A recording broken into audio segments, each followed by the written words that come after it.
Hello again, everyone, and welcome to the weekend edition of Union University basketball. It's the early Saturday tip-off between the Union Lady Bulldogs and Shorter, and we'll be having the men's half of that doubleheader about 27 minutes after the women's game is complete. Thursday night, for those of you who were with us, it was a big night for both men's and women's teams as they swept Lee University. And in the women's game, Union got out to a 20-point lead in the first half, but as you always know, a team like Lee is going to make its run and close the gap to within 5 points. But the Lady Bulldogs came away with a 79-69 victory. Mark, it was a tremendous first half, in which there were a number of times that you held Lee to one-shot possessions and came right back down the floor and capitalized off of that, as well as forcing turnovers. They made their run in the third quarter, no question, and got this thing to where it was tight. Give us your takeaways from Thursday night. Yeah, I just think we're in the process of getting to know each other really well still. We have a lot of people back from last year, but we also have 6 players playing that did not play last year. And so I think we're just trying to figure it out. I think we're getting better. Offensively, there's a ton of stuff we need to get better at detail-wise. Defensively, I thought we were much better with scouting report. Lee's a tough guard for most people because of how they play. But there's a lot of details we need to get better at. And, yeah, Lee's teams always are going to fight us on stuff. I thought we really went through a stretch in the first half that really executed really well. And when it came down to it late, I thought we did as well. We allowed way too many offensive rebounds. I think they had 11 in the first half and scored like 13 points off of them in the first half. So that was too much. We had some really bad turnovers that were unforced. If we don't have those turnovers, I think we can really do a great job of spreading out the deficit. But all that to say, I thought it was a good night. We played a really tough schedule. And so for that to be the 5th game out of 6 in a row against a ranked team, I thought we came out of that really well, and we're a lot better than we were when we started. And one of the things that I took away from it is that you had so many – sure, you had 4 players in double figures, but you had so many players beyond that who contributed in a positive way to the game. I think about the way Keely Robinson came in and hit free throws. And there were just so many other things in addition to those who had big numbers in the game.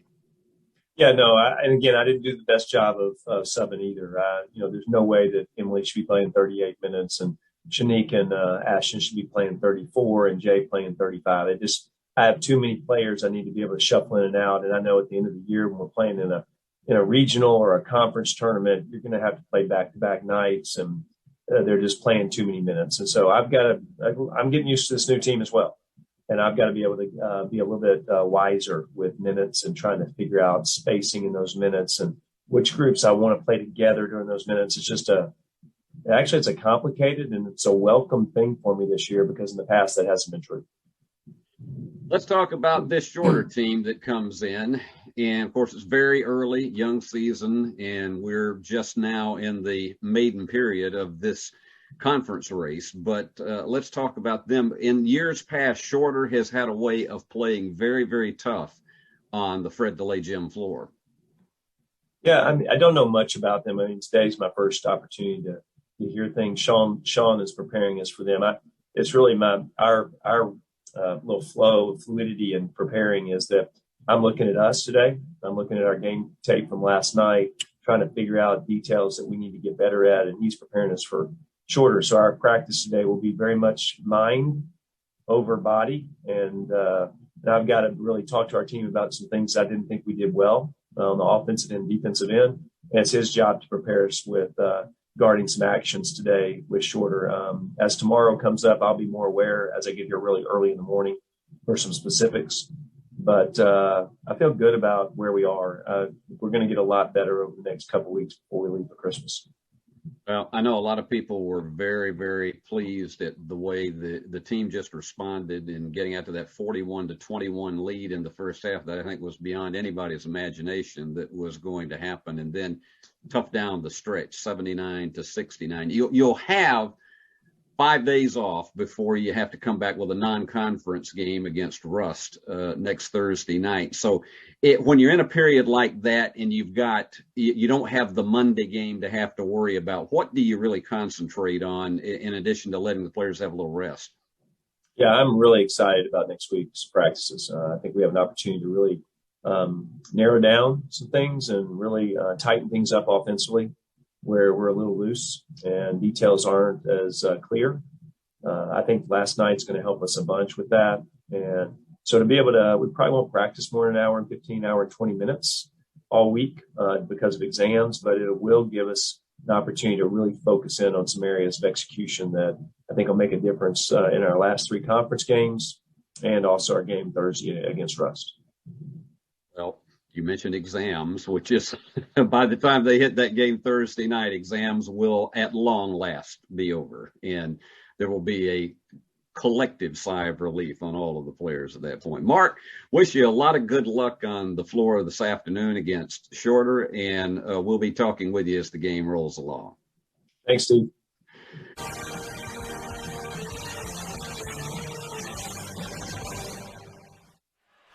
And let's take a look at those starting lineups. First for the Shorter Hawks. Lady Hawks will be starting off Alana Moore. She's a 5'11 freshman from Conyers, Georgia. Jamila Harrison, she's from Atlanta, a graduate student. Tiara Lewis is a freshman from Marietta, averaging 10 a game. Jasmine Gaines, she's the top gun, 20 a game. She is from Jacksonville, Florida. And Kelly Pickett, she's a 5'7 freshman from Huntsville, Alabama, averaging 13 a game. Let's look at the Lady Bulldogs on this season. They'll be starting the usual cast of characters, Lucas, Baker, Williams, Dillard, and Dunnigan. And Emily had a strong night, 3-pointers, but it was Bethany Dillard that on this past Thursday night was our player of the game as she rifled home 17 points to give Union that 79-69 victory. Jalencia Williams with 16. Lucas had 12 and Baker had 12. Now, let's go down to the court for the start of tonight's game and all of our invocation and the national anthem.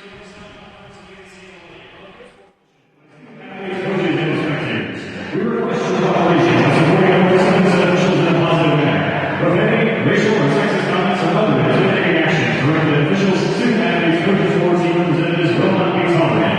And our grounds for rule for the same competition. Thank you for your cooperation. At this time, please rise for the invocation and remain standing for the playing of our national anthem. Let us pray. Heavenly Father, thank you for this day you give us. Thank you for the opportunity to gather here this afternoon and enjoy this game that we love. Thank you for these players and coaches and for their dedication to the sport of basketball. We ask that all will compete today for good sportsmanship and be kept free from injury. May all that is done and said here today be your glory. In Jesus' name, amen.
His orchestra with our national anthem, and here we go with the starters being introduced to the home crowd here. Union 5-2 on the season, got its first Gulf South Conference victory against Lee in a big one on Thursday night, 79-69. Shorter being introduced to the crowd now. Shorter dropped its opener to Christian brothers down in Memphis.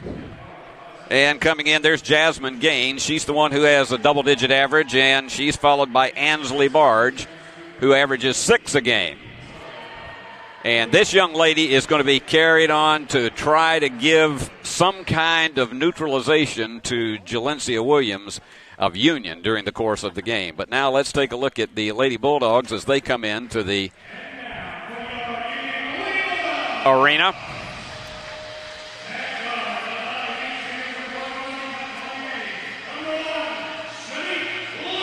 There's Shanique Lucas from Papua New Guinea, but now from Thailand. Ashton Baker, here's the flash. 13-point average on the season. Here's the leading scorer for the Lady Bulldogs, Jalencia Williams, 16 points a game and 8 rebounds. Bethany Dillard with that big 17-point performance this past Thursday night. And Emily Beard Dunnigan, she's the old married lady on the Lady Bulldogs. She's going to love me for saying that, too. Emily is going to be our featured player of the game. And at our halftime point, we are going to be visiting with her, and I think you're going to find her to be a delightful young lady, and telling you about her family and about the fact that she and her brother have a natural rivalry. It's an entertaining interview, and so we're going to be going up close and personal with Emily when we get to halftime. But right now it's about time to get this one started. Lady Bulldogs want to sweep the week, and if they do today, that'll be 3 in a week. They don't have too many Monday, Thursday, Friday games on the schedule. There you see Mike Mann on the keyboard. Look at that. Look at him. He's just letting it fly. And we're ready for the tip-off. And here we go. It's tipped out of bounds, and it's going to go to Shorter. That's one of the rare times that you'll see a tip go all the way out of bounds without being covered, so Shorter gets it.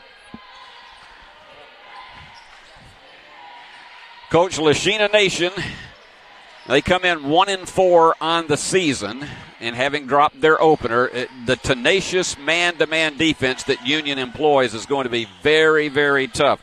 Trying to stop Azaria Howard, but Azaria is going to be a little bit slower back down the court. And it is Dunnigan. Yep! That is appropriate for the featured player of the game, and she's going to explain at halftime about her technique of shooting those three-pointers and how she can almost feel it whenever it leaves her hands, whether it's going in or out. Say a big hello to all you parents. The big three comes out, and the answer shot is there for Jasmine Gaines. And she's one the Lady Bulldogs are going to have some trouble with today. She's from Jacksonville, Florida, went to Potter's House Christian Academy. I grew up about 75 miles from Jacksonville, made many trips down there. And it is Lucas all the way down, trailing the lane. And Union back to the lead at 5-3. We'll also be visiting during the first half with Mark Campbell as he tells us more of the intricacies of the game and some things that he does as a coach off the court. And they're trying to go to the inside, and Williams has it clogged up, and there's the turnover. And Dillard's going to slow it up. Dangerous cross-court pass. She just had no authority on that. She was trying to get it to Baker, and it just simply was more like a lob. Got to put a little bit more power on it. And from the key, it's not there for Howard, and here comes Lucas once again. Lucas will pick up sometimes 7, 8, 9 rebounds in the game. And Ashton Baker for a point guard. She's the kind you can count on for about 5 boards during most games. That's what her average is on the season. Lucas averaging 12 a game as we're down to 10 on the shot clock. That pass had some more authority on it. The three is off the mark for Dillard. And Baker just had her foot beyond the line, and so give it back to Shorter. To all you parents and grandparents for both of these teams, we welcome you warmly to this telecast. I know it's very, very difficult for you to make all these trips, and so some of you who may live in the Rome, Georgia area, to make that trip all the way over here to West Tennessee, it's a hard job to do. So we're glad we can bring it to you on the streaming. And we think a lot, whether it's the Union team or the Shorter team, we think a lot of all of the support and encouragement that you give your daughters as they play in athletic competition. Lucas is all hemmed up. She's going to have to hurry up. Nobody's coming to help out. And they threw that one wildly, and that was excellent defense on the part of Shorter. And I can tell you, Mark is not terribly happy about that. Lucas is going to come out. And checking into the game is Sadie Nee. Some of these young ladies played an awful lot of minutes against Lee, even though Mark did play 9 players on Thursday night. Some of these players played an awful lot of minutes, so he wants to try to see if he can shuttle more in and out today. The team will be off until Thursday next week, right down the middle, and jump ball is called, and it'll be alternate possession to Union. Lewis was trying to see if she could go down the middle and overpower that Union defense, and she walked right into a tie-up. Now they're going to go with a press. And Union breaks it. Baker with that wild pass. That was just a little bit out of range for Ashton. And so Union making a couple of passing turnovers. Bank shot is there. We're tied. And Mark is going to call a timeout with the score tied at 5 and 6:33 to go. Well, when Christmas break comes, most of the Lady Bulldogs head home for a week. But we asked Mark how he goes about motivating the girls to stay in shape during the layoff. I just want them to enjoy their families. When you're in a season, we go to 7 months when we're all together. 5 of it really an intense time period. I think the rest is really important. I love when we were in AI, I used to let them off 17 days. That's a long time to let them off. And I don't think we lost but one time coming back from the break. It always felt like our girls were excited to see each other. There's not enough breaks in the NCAA. I think one of the reasons there's more injuries and lack of just team stuff and feelings towards one another. So that 5, 6 days, 7 days we have off is a chance for them to be at home. Obviously being responsible with and stewarding their position on our team and staying in shape and things like that. And again, we don't have a big turnaround. I think we get back to 28 and we open up the 31st. Not a big turnaround coming back, but then we'll have 8 days after that before we play again. I knew Mark would not like what he saw, and he called that timeout very, very quickly, primarily to get the Lady Bulldogs' attention. 5-5, and Union has made a couple of very bad passing mistakes. 3 turnovers in the first 3.5 minutes of this contest. That is not characteristic of the Lady Bulldog team. Even though during the season they've averaged 15 turnovers a game. Well, there you go, one. Emily Dunnigan once again. She's got 2 threes already.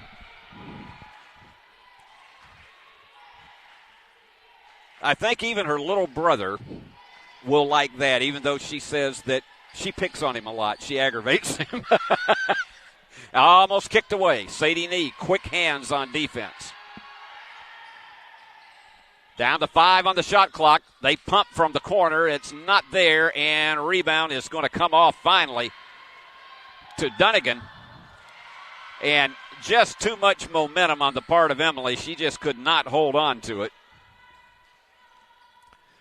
So let's see how Coach Nation plays this one. And a double spin move and the foul. And they call the offensive foul, so it's going to go back to Union. That is the 4th turnover for Shorter. Lady Bulldogs have been doing most of it from behind the arc, 2 out of 3, both of them by Emily Beard Dunnigan. Wait till she tells you about her husband and her little brother and something they have in common. 3 is not good from the corner, but it is Williams, and overshoots it. That's one of the problems that we've said over the years. Post players sometimes have a tendency to want to take it to the floor.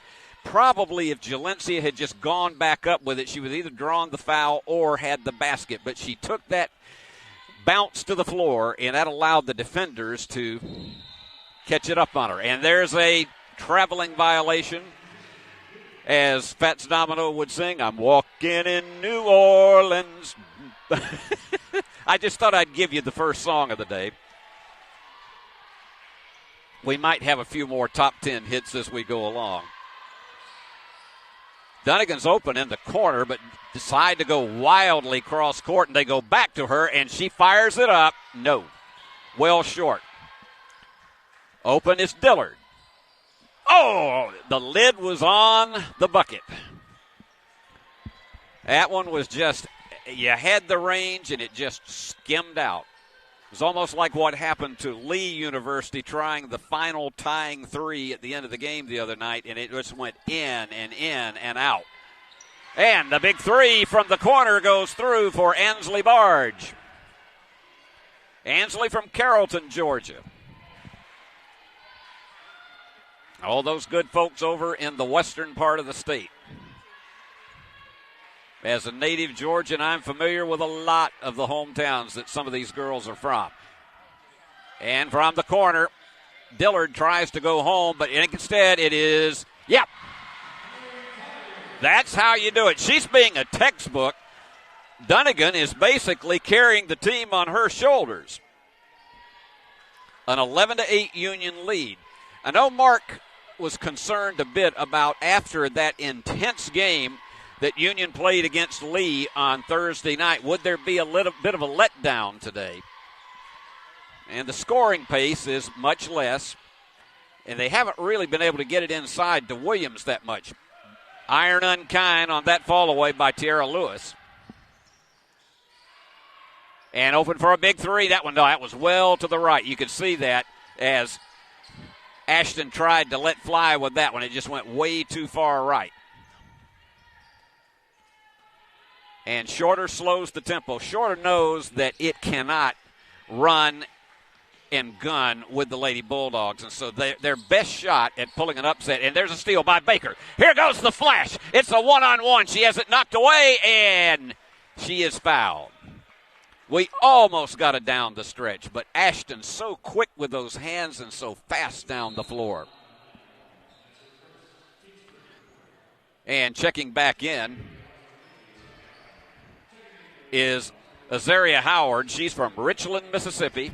She is another one of these graduate students that stayed on for another year after COVID. The NCAA did not charge last year. Wide open underneath.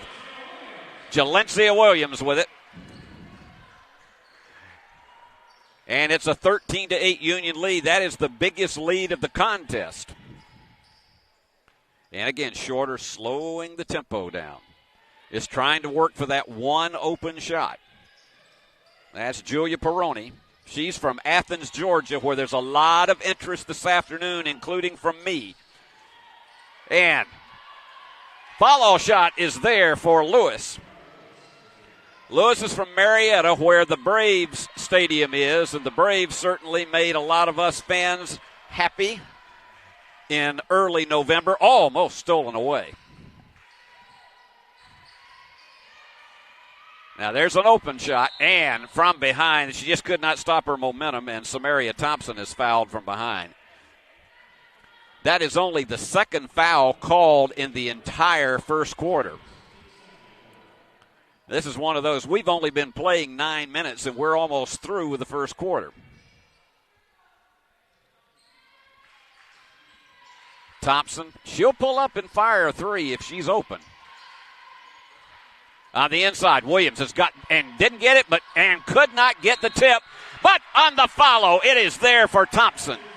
That is concentration to go for the second offensive rebound, and Thompson nailed it through in a chance at a three-point play. A little bit of a rush on Jalencia. And three-point play. I have to tell you, Samaria has been deadly from the free throw line. Lady Bulldogs on the season, 70%. And here they go again around the perimeter. Picking a little bit of tempo up. Firing the big three. In and out. Iron was unkind to Ansley Barge. And Union tosses it away, and Mark is up off that bench in a hurry. Those are the kind of things that he talks about. It's the little things that kill you during games because you just absolutely lose your focus and concentration. Of course, there is the distraction in driving down, almost getting the basket, but drawing the foul and going to the line for two will be Jasmine Gaines, their leading scorer. Mark was really concerned about that because of the fact that you got enough distractions as it is with finals starting on Monday, because every one of these young ladies has had to be in at least an hour-long practice, and then they're here. And you got to stay focused on the game, but also in maintaining those exams that start Monday. They go Monday through Thursday here on the Union campus before. And one by one, when people finish their finals, this place evaporates like a ghost town. She nailed them both to make it a 16-12 game, and they're going to go to the press again to see if they can rattle Union a bit. It's a half-court trap. And Union manages to navigate it away, but it really cost Union 10 seconds to be able to set up the offense. Huge drive by Dillard. And it's Augustine trying underneath and got her own offensive rebound. Bailey Augustine, the 5'11 freshman from Black Rock, Arkansas. And she's contributing now and gives Union back the 6-point lead. They're again working the perimeter, trying to go for the final shot of the quarter. It looks like they're actually trying to go on ahead and get one off if they can. And nice job down the right-hand side was Jasmine Gaines. And Union has time to try to get another basket off. Oh, that was a dangerous pass. Williams has got to have help. Lucas has got to let it go. No. Well, that was not exactly as scripted, but Union with the lead 18-14 in not what you would call the best, most proficient quarter of this young season. Well, after a December 20th game at Delta State, the Lady Bulldogs will have 11 days off. And we asked Mark what is most important for the team while they are on that break. And so I think we'll have the opportunity really to just to be able to have a good break, fresh air, take a deep breath, and for me to evaluate so that when we get back to that first game against West Georgia, I have some time period to really work on those areas in which are really clear that we need to get better at. Well, let's give you a rundown on the scoring here in the first quarter. It was Emily Beard with those 3 big three-pointers to lead everybody with 9. And you had Samaria Thompson with 3, and you got 3 others with a basket each for Union. For Shorter, Jasmine Gaines, and you would expect her to be their leader with 7. She's 2 out of 3 from the floor and made a couple of trips to the free throw line. Rebounding, Ansley Barge, the leader for Shorter, with 3. And Jalencia Williams with 2 for Union. But the Lady Bulldogs have made 4 turnovers and have given up only 1 basket with that, but they've also given up some opportunities for themselves. 6 turnovers for Shorter, and Shorter has given Union 5 points off of those mistakes. And the alternate possession will go to Shorter to start the second quarter. So let's see how Coach Nation plays this one to open the quarter. You really want to be able to get that opening basket so that you can close it down to 1, but instead they just absolutely rattled Barge on that one. So let's see how Mark starts the quarter. Mark is usually signaling in plays from within earshot of his point guards. They're going to have to do something quick against this defense because it has been tenacious. Union's been trying some dangerous cross-court passes, and the 3 is there by Ashton Baker. So Ashton has made it a 21-14 game, and that's her first 3 of the contest. As we say, Union has really been living by the threes, 4 out of 10 from the floor, almost losing it.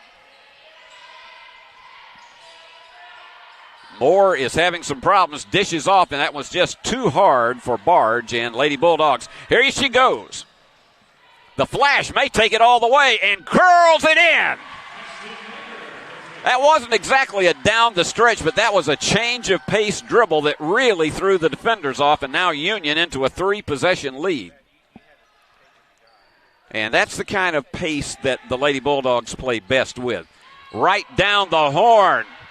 That is a bread and butter play for Jasmine Gaines. Tell you what, she's got a tremendous amount of talent, this young lady from Jacksonville. And again, those long cross-court passes, and Union going for the 3 again, in and out. Union 4 out of 11 after Beard started out 3 of her first 4. Union has only made 1 of its last 7 from outside. And you run a risk-reward type situation. You can really extend the lead. Union was so hot, shooting 60% in threes in the first half on Thursday night. That's one of the key factors in getting to that 20-point lead. And on that second offensive rebound, there you go. Nailing it in was Lewis. So they've cut the lead back to 5. And Mark was really concerned the other night about the fact that Lee was crashing the glass so hard. And here's Lucas trying to direct the traffic with under 10 on the shot clock. And she's taking it down the lane, the high curl, and the foul. She can go left or right. She has that high extension trying to get it off the glass. The foul is charged to Gaines. And that's her first. And so we got substitutions coming in all the way around. As I mentioned, Mark is trying to do everything possible to give some more rest to some of these players. Shiley Morrison is in for Union from Gravette, Arkansas, the 5'6" freshman. And at the line, Shanique connects on her first. This young lady with a 12-point-a-game average and picking up 5 rebounds. Lady Bulldogs averaging 35 rebounds a game, and that may sound a little low, but part of that is because their shooting percentage has been so high that they haven't really had as many opportunities to take them off their own glass. Shorter would love nothing better than, and there have been shorter teams in the past that have come on this floor and taken the Lady Bulldogs to overtime. Nicely navigated home by Caitlin Richards, who's from Dalton, Georgia, the carpet capital of the world. And there is Beard. No, just off the iron. Union's going to try to save it. And it's going to go back to the Lady Bulldogs. Went off of the chest of Gaines. You go by Dalton, Georgia, you will see every carpet business in America, I'm convinced, that is there. And that's what they have billed themselves as for so many years. And we're getting down to about the 6.5-minute mark. Beard thought about another one. Boy, they have used a lot of cross-court passes. It is the flash and the 3. Ashton with 8. And it is a 28-20 lead and timeout called by Coach Nation. So it's 28-20, Union on top. You know, coaches have different philosophies about when to call timeout during a game. We asked Mark Campbell what are the key signs that let him know that it's time to stop the action. I think one is, do we have a need to stop the way they feel, the other team, and the second would be to stop the way we feel as a team, whether it's being tired or just having some possessions that seem like we're not focused. And so I think the older your team is, the more experience they have, the more kind of have more freer leash to be able to do that. And then obviously you have certain players that maybe get more tired or are just particularly tired on that day or sick on that day, but you need to be more strategic about getting them rest. And so it's more of a feeling, Steve. I'm not sure I go into a game. There's times when I call a timeout after a team's made a run and then we've hit a big shot to stop the run. I call a timeout a lot then is to kind of let the other team think on a little bit, and it lets us get a rest after we come back. And Lady Bulldogs back on the floor, leading 28-20 against Shorter. This second Gulf South Conference contest of the season. Lee, who was in here on Thursday night, is down at Christian Brothers today. Shorter lost both ends of their doubleheader on Thursday nights down in Memphis, and so they are trying to get their conference record all even. It's a tall order here on this first Saturday, December afternoon. Temperature outside is about 62 degrees, though it's not a conventional December day. We've gone back and two between overcast and perfectly clear. Go to the inside, almost stolen by Dunnigan. And the foul. That is going to be on Keely Robinson, who's checked in now to give Williams a little bit of a break. Keely's a junior from Paris, Arkansas.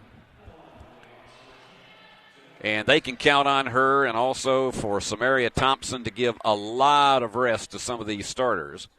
Off the back of the iron for Harrison. Jamila's averaging 2 points a game. She comes from the state capital in Atlanta. She's also a graduate student and connects. Union will take 2 for 1 at any given time. And here goes Baker trying to set it up. And again, kicking. Oh, she had a good look at it, but instead dishes off on the outside, and the three is there again. Bethany Dillard with her first one of the afternoon. Scoring is really spread out. Union 6 out of 14 for 43%. Not quite the clip that they were at, shooting 60% in the first half on three-pointers on Thursday night. And that went right in. That was a bowling ball right into the hands of Bethany. And she lost it right back. Those footsteps were coming. I can remember one of our former color commentators who was a former player herself, and she told us that, she said, that's what you call a footstep steal because you hear them coming and you've got to just stay focused. And that was a nice kick trying to go for, I think it was a soccer kick by Ashton Baker. That'll give another 20 to Shorter. And remember, at halftime, we're going to be visiting with Emily Dunnigan and let you have an opportunity to meet this delightful young lady. And again, they're in a slower tempo, trying to keep Union from getting a lot of breakaway transition baskets. And that one's gone. Let's see if Baker, yeah, it is. Down! Oh, my goodness. Ashton, how in the world did you let that go off your fingertips? That almost was like grease. I cannot believe she had the perfect left-hand layup there, and she just let it go off. I think they needed to give her, what do they call that stuff?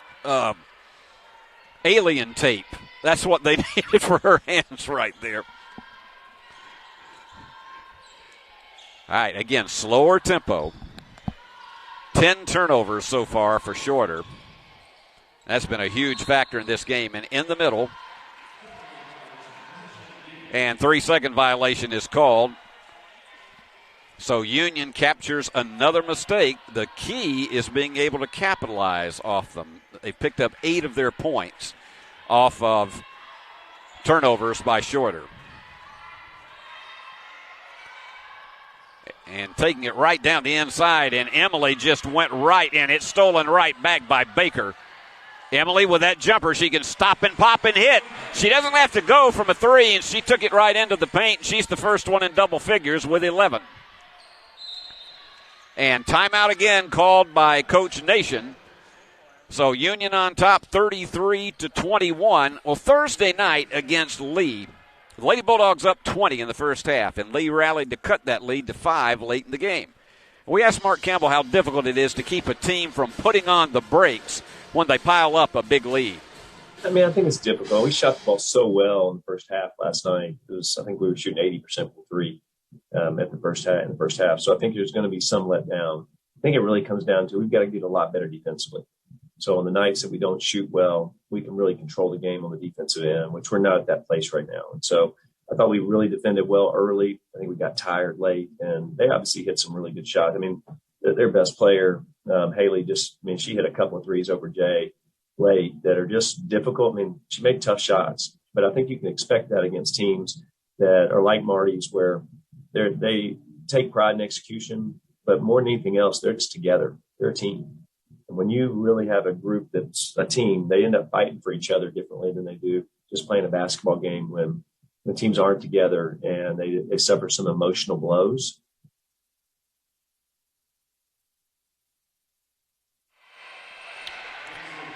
And there you go, right at the horn. Delivering was Barge. Union by 9. Again, this is not as crisp a performance as we saw, and they get it into Williams, and she is immediately fouled. They were trying to sandwich her between Howard and Barge, and Union will play it underneath. There's one thing about it. There have not been many personal fouls called in this game, only 7 thus far. When Coach Nation called that timeout, though, it's a rather perilous situation for her in that category because she's only got 2 left in the game, in addition to any media timeouts. Jalencia has got to work hard to save that one. And on the bounce pass on the inside, trying to go with a give and go, and Baker will go to the line for 2.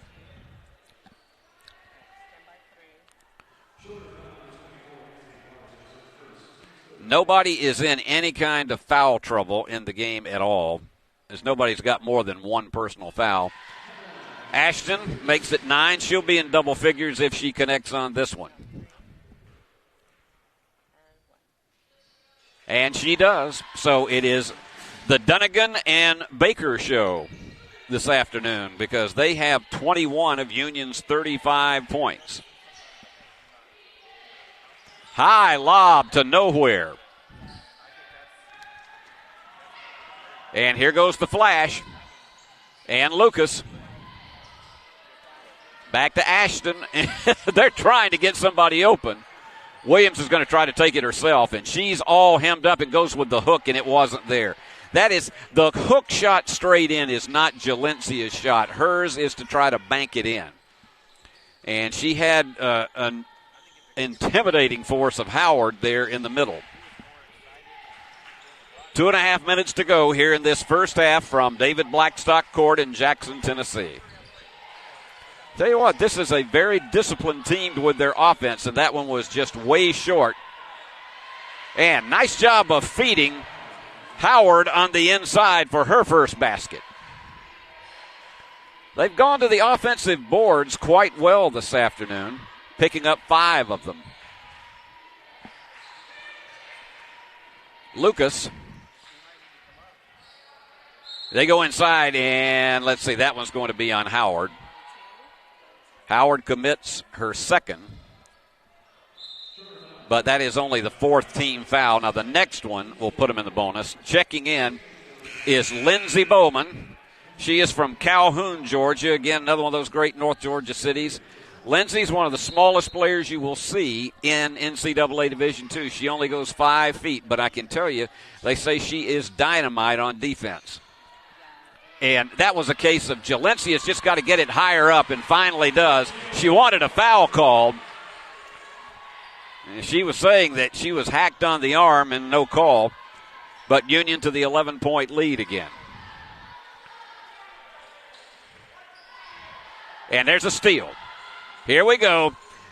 And down the stretch she goes. Samaria Thompson just took it right away from Lindsey Bowman and went all the way. And Howard was trying to move in on Williams, and it's stolen again. Nope. Quick hands almost knocked it away as we're down close to the 1-minute mark. Bowman trying to go with the dribble penetration. And Howard gets the shot. Howard with 4. The 11-point lead, and Union with less than a minute. And here goes Dunnigan. Yes! She had the feel, and Emily with 14. That got the bench up. And Union up to 42 now.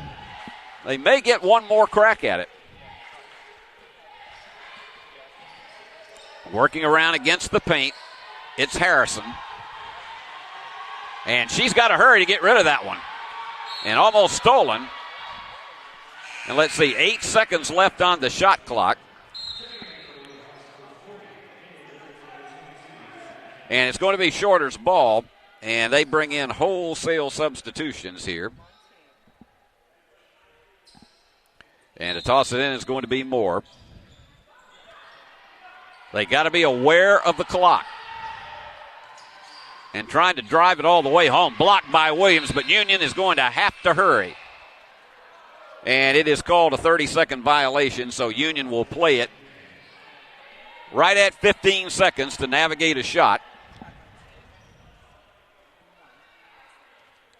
And smart move on Samaria not to touch it right off the bat. They're down to 7. And they got to be aware of this. And Williams is taken to the deck hard. I don't think she knows how much time is left. And it was in and out. And there was quite a bit of disorganization on the end of that. And Mark Campbell would like to have a conversation with the official as to why no foul was called when Jalencia went to the deck. And he's having a mild conversation with the official about that. But there was no call. So we are at halftime 42-28. Emily Beard is your game's leading scorer. Emily Beard Dunnigan with 14 points on an appropriate day with her as our featured player. Ashton Baker with 10 for Union. And for Shorter, top scorer is Jasmine Gaines with 9 and Ansley Barge with 6. And so there you go, 42-28. We'll have your complete halftime statistics coming up right after we visit with our featured player of the game, and that is Emily Beard Dunnigan.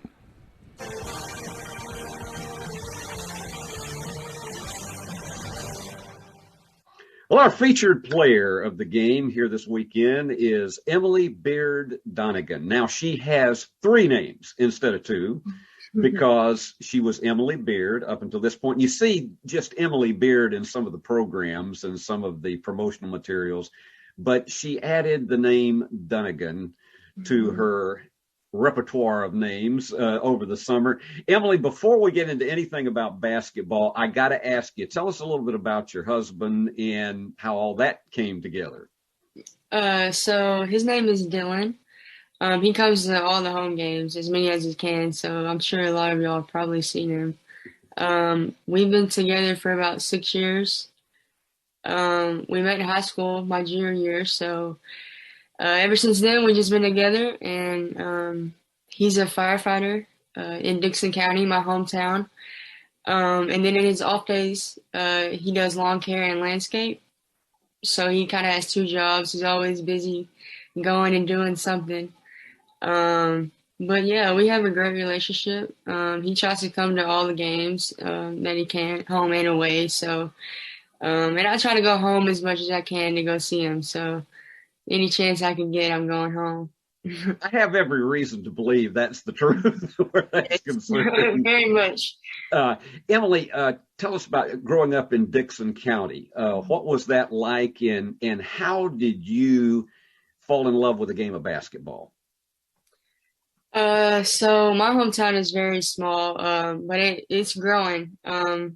It's gotten a lot bigger since I remember when I was a little kid, but I think I started playing 6 or 7, I don't know. My mom just signed me up for the little league, and then ever since then, I've just been playing the rest of my life. At first, like when you're a little kid, it's just like a hobby or whatever. You're just playing. You don't really know. You're just trying to go out there and do your best. But as time goes on, you start to realize, this is maybe what I want to do. I can go to college and play the game and get my school paid for, So, yeah, that's just about it. My dad pushed me really hard. At the time, I didn't understand why, but I'm thankful that he did now, so. I wanted to ask you about what your parents, I've asked this of the other Lady Bulldogs, but how important your parents meant to your athletic career, as well as just being parents that did everything they could to raise you right. Oh yeah.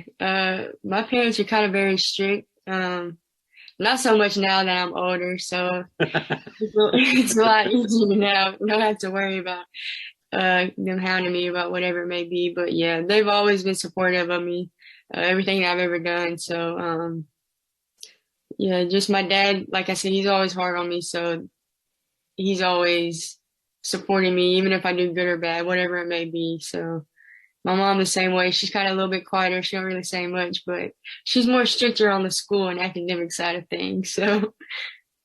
And I have done a little checking up on your background, and your academics have been just stellar all through high school and now into college. And so you're technically a graduate student now because, Yes, and you chose to come back and have because last year with COVID didn't count as a year of eligibility. So you chose to come back.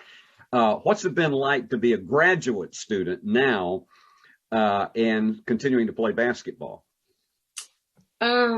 The only big difference is I don't go to class, which I love that. So,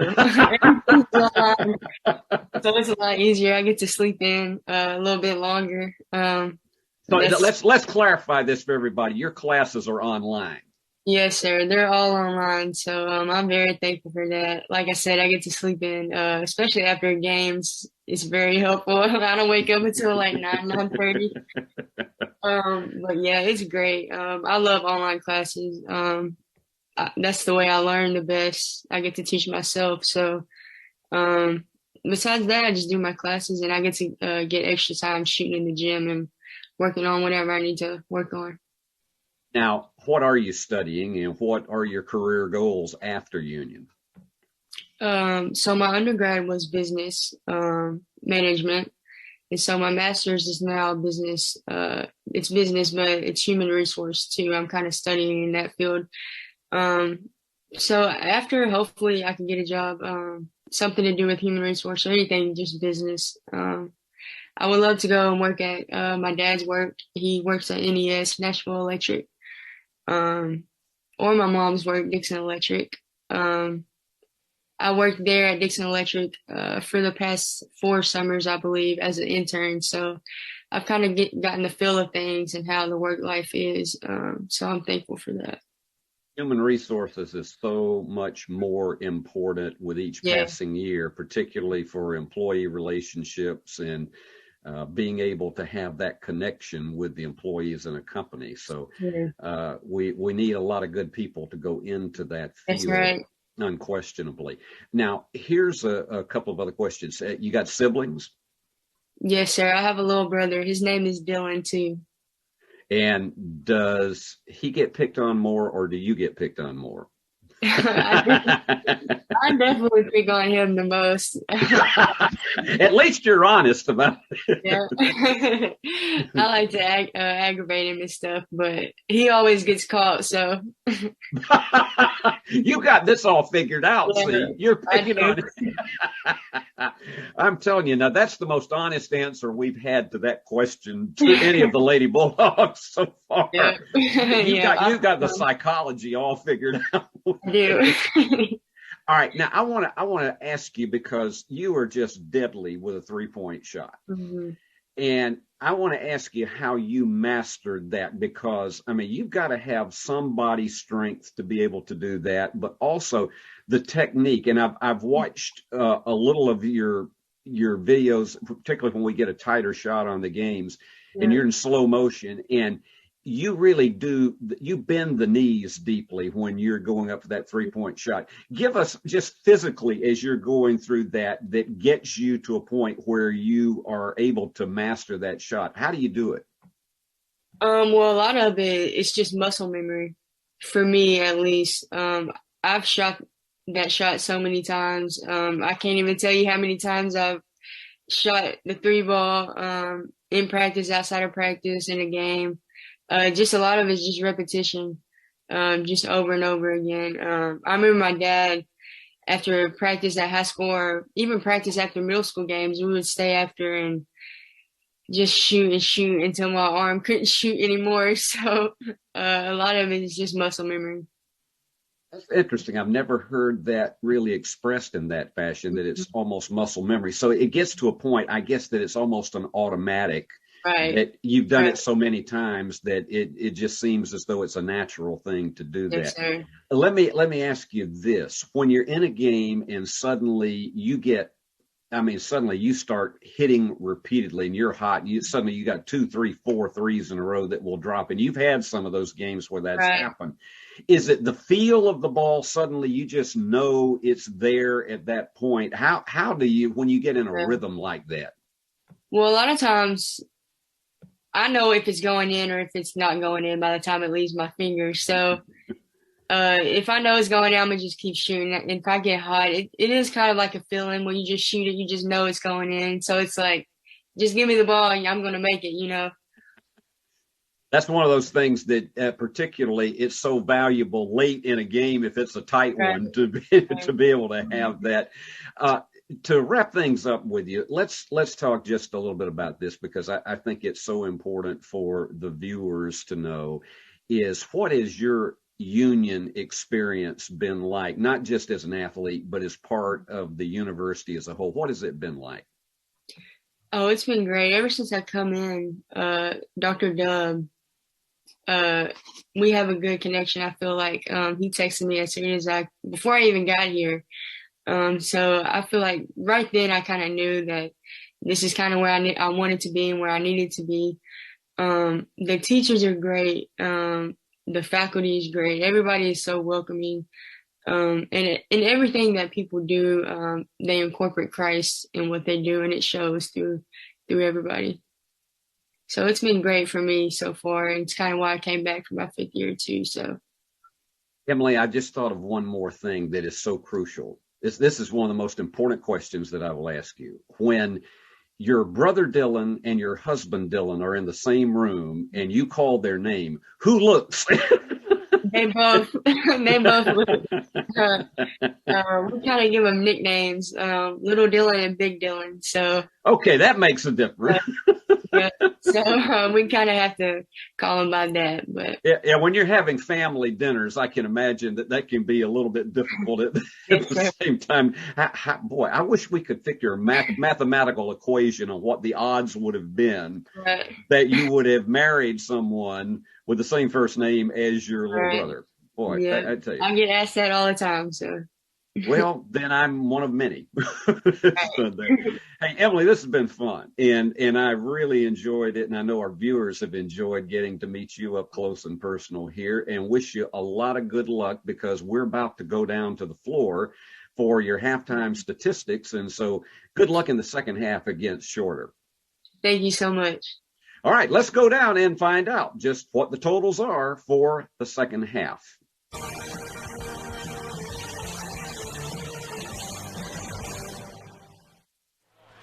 And this is your Lady Bulldogs halftime report, brought to you by Worthy Road Studios, for the finest in video production for sports and events. There's only one place, and that is Worthy Road Studios. Let's take a look at your halftime statistics. And it looks as though a lot of this is fairly even, because you've got a 52% field goal percentage for both Union and Shorter. The difference is Union's put it up 8 more times in the game, and so that's why they got more points out of it. Here's the interesting thing. Union's at one point was about 67% in three-pointers. That's dropped down to 47% at 7 of 15. The reason Shorter is 60%, 3 out of 5. They've shot fewer, but they've connected on them very well. Gaines has 2, and Harrison has 1. Free throws, Union 5 for 5 from the line. I know Mark Campbell's glad to see that. 3 for 4 for Shorter for 75%.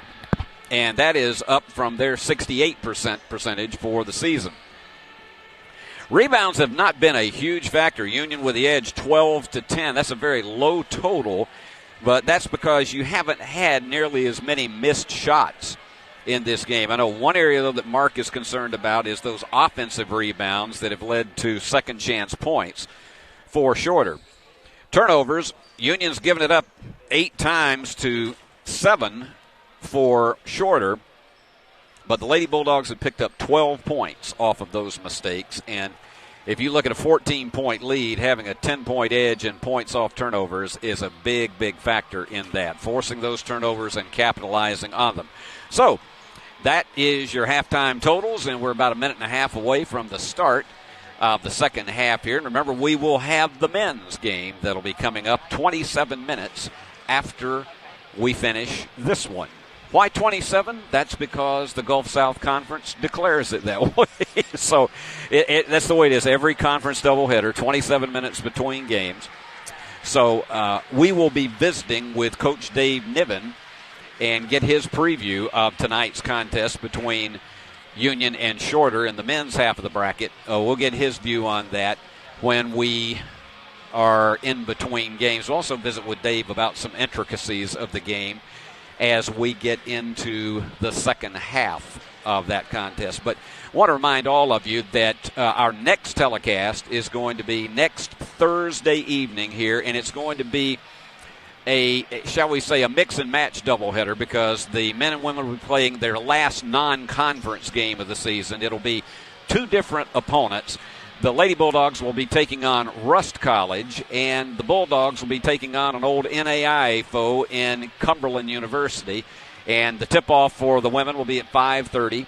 We'll be on the air live on E+ TV6 and on the UU Digital Network at uuathletics.com. That will be on Thursday afternoon at 5:30. I might as well say Thursday night because it's dark at 4:45. Now, somebody's going to have to deal with me one of these years. Let's leave it at daylight time year-round. I hate this early darkness.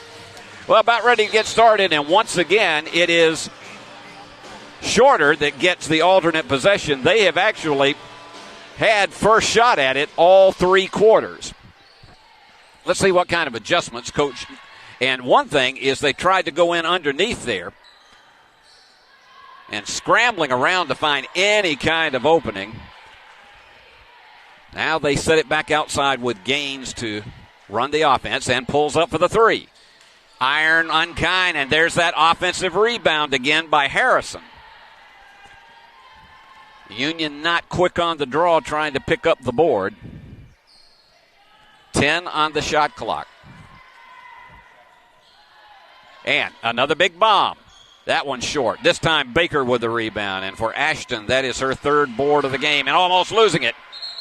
And the jump ball will give alternate possession back to Union. They must have really taken a look at the tape on Ashton, because they've been all over her this afternoon. But still, Ashton has been able to drop in 10 points. And they've got 20 on the shot clock. They lived mostly by the three in the first half, because 21 of their 42 points came from three-point. And, yep, that was a step. Emily frustrated with herself, but before she went in, she was either going to drive into the paint or she was going to put up a three, but she took that step. So that is turnover number 9 for the Lady Bulldogs. Shorter again. They would have a very hard time. That is a 30-footer that almost fell through. Union quick down the floor. And Dunnigan, no, just a little bit too much on it. They scramble, and the rebound is picked up by Barge. The best key for this Shorter team is to try to work for good precision shots. That 30-footer from the corner, even though it was close, that's not their bread and butter shot. On the season, they're only shooting 29% in three-pointers. They got to hurry with 5 on the shot clock. And it's stolen. Lucas pulled it away. Here you go. It's going to be a 2-on-2. Baker gets it. Can't really call that a down the stretch because she almost lost control of it, but for Ashton, she has a dozen. And Union finally with the first basket of this third quarter. It took more than 2 minutes to get somebody to score. Lady Bulldogs averaging 75 points a game and holding their opponents to an average of 62. Nice turnaround spin move, but it just wouldn't drop for Lewis. Baker snatches it. Let's see how she goes with it, and she's fouled on the drive from behind by Lewis. And for Lewis, that is her second foul. Again, nobody in this game is in any kind of foul trouble at all. So Bethany Dillard will toss it in. And Ashley slows it down to almost a turtle's pace. Open for the three. No, short. Just not quite enough push on that one. As we got 7 minutes remaining in the third quarter. As I mentioned, if you think about distractions, you hope it wouldn't be one, but, and I'm not sure what Shorter's situation is, but, and there you go, Baker, another steal. I'll pick up what I'm saying after this possession. Emily's going to go with that wild pass again, and Lucas high off the glass, and she slides all the way into the cushions. And Mark does exactly what he said he was going to do from time to time. After getting a steal and a basket, he calls timeout himself. So, with a break, let's go to this message of interest for you. If you're a Christian college or starting the college search process, I want to take a second to tell you about my school, Union University in Jackson, Tennessee. Union is a private 4-year university known for its rigorous academics, Christ-centered community, and the success of its graduates. My favorite part about Union is the faculty. The professors here are so intentional about helping students grow not only academically, but also spiritually. You should check out Union for yourself. Come for a visit. I know you'll love it. At Union University, you'll be transformed.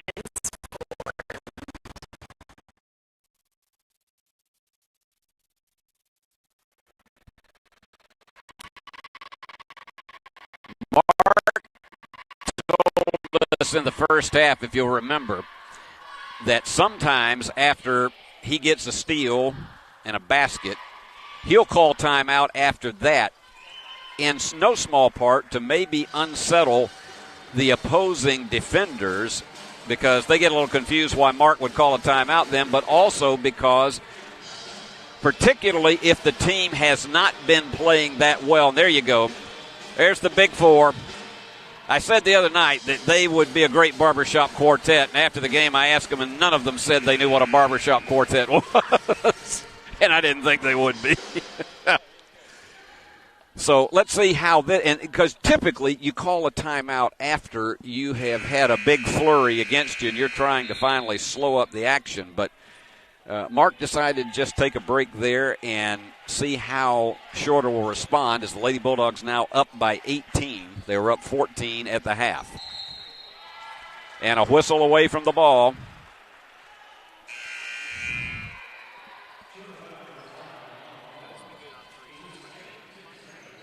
So an offensive foul creates the 16th turnover for Shorter. And Union has picked up 16 points off of those mistakes. Let's see if they make it 18.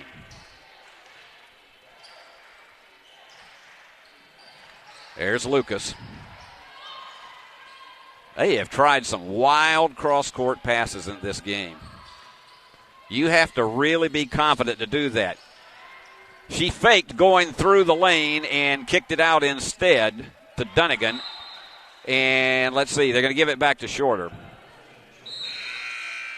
Shanique could have gone through with that, but Dunnigan was wide open in the corner, and so Emily was trying to get one off. She's 4 out of 9 now in three-pointers in the game. She's the game's leading scorer with 14.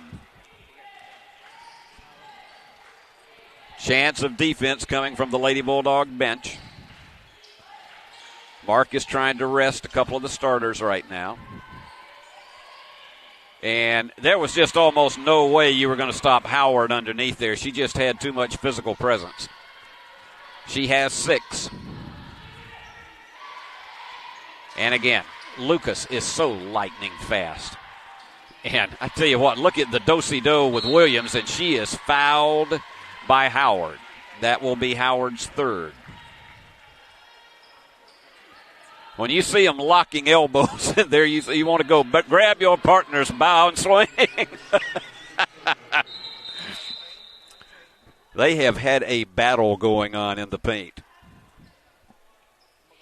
And Jalencia hasn't scored as much in this one with 4, but that's because the outside shooters have been so hot. And particularly 4 3-pointers for Beard and 2 for Ashton Baker. All right, Union to toss it in, and a foul. Is it a foul away from the ball? Yeah. That one is charged to Harrison. That'll be her first.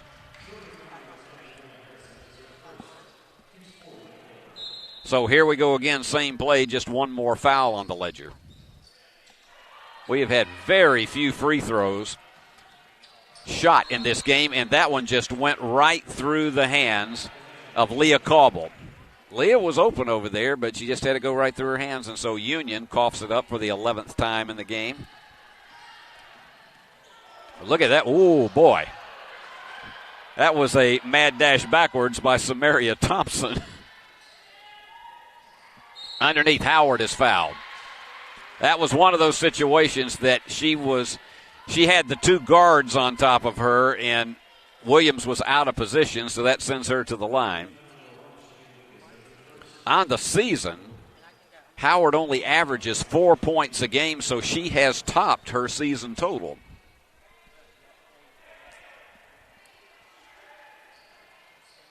Mark's asking some questions of his defenders.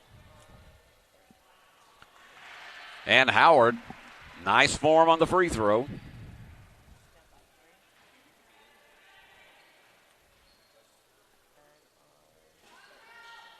And give her both of them, 46-32.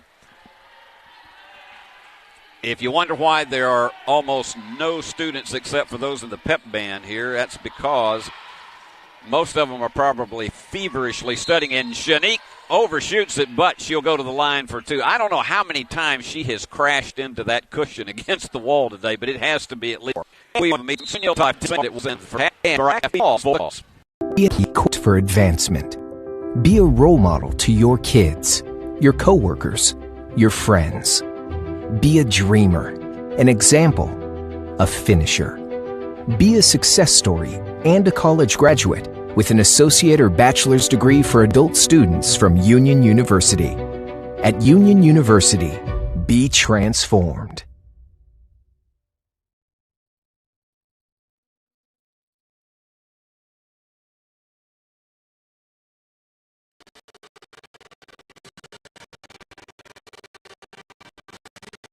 And Mark Campbell with a different lineup.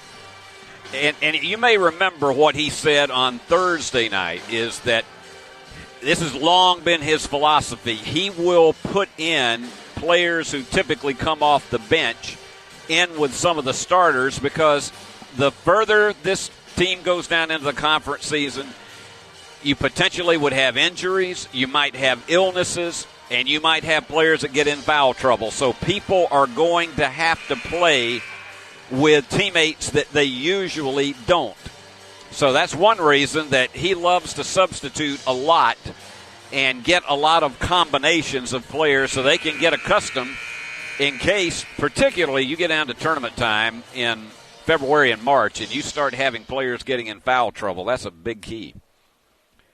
All right, Shanique at the line.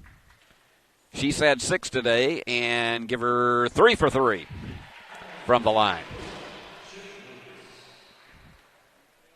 We had a great visit with her last week here on Union Basketball and find out about her in and out. But the offensive rebound, Union hasn't had many of those today. Gets the second one and the foul. Terrific job of staying with it, Bailey Augustine, and so she goes to the line for 2.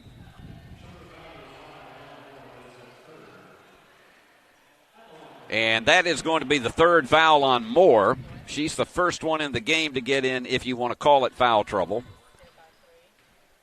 So Bailey Augustine got it right in the cylinder. This freshman is one who they are really counting on for a lot in the seasons to come, and she has delivered, particularly in the last week and a half. She has delivered terrifically.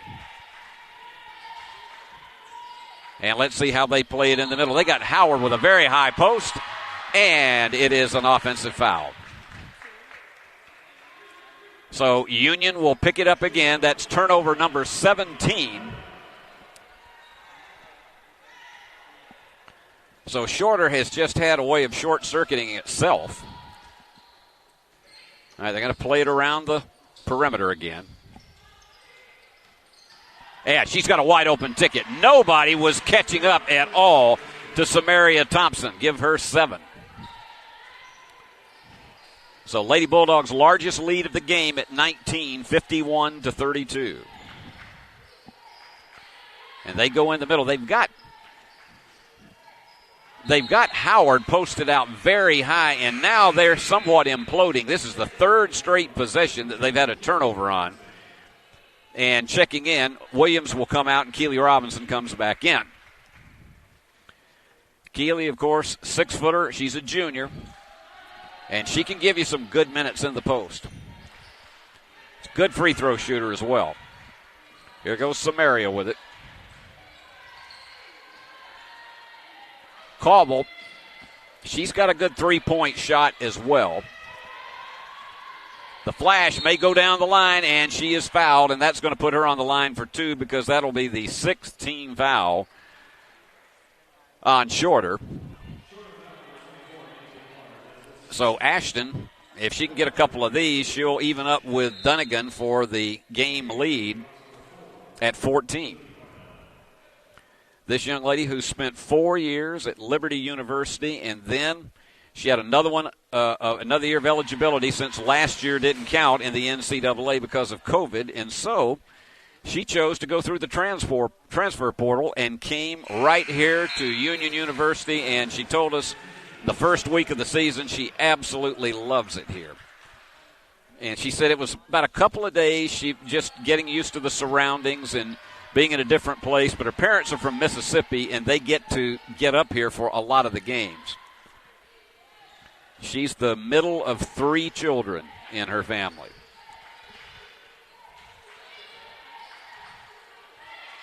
And again, look at the defenders. This man-to-man defense has been absolutely relentless against Shorter. They go to Howard, and they lead her too long. She's not going to be able to get it in. Tried, but she couldn't get it off in time. You have to get it in the iron. It's got to touch iron. It can't just touch the glass. It's got to touch iron if it's going to avoid that 30-second clock violation. So we're getting close to the 3-minute mark in this third quarter, and the foul is on Barge, and that will be her 3rd. She and Gaines each with 3 as well as Moore.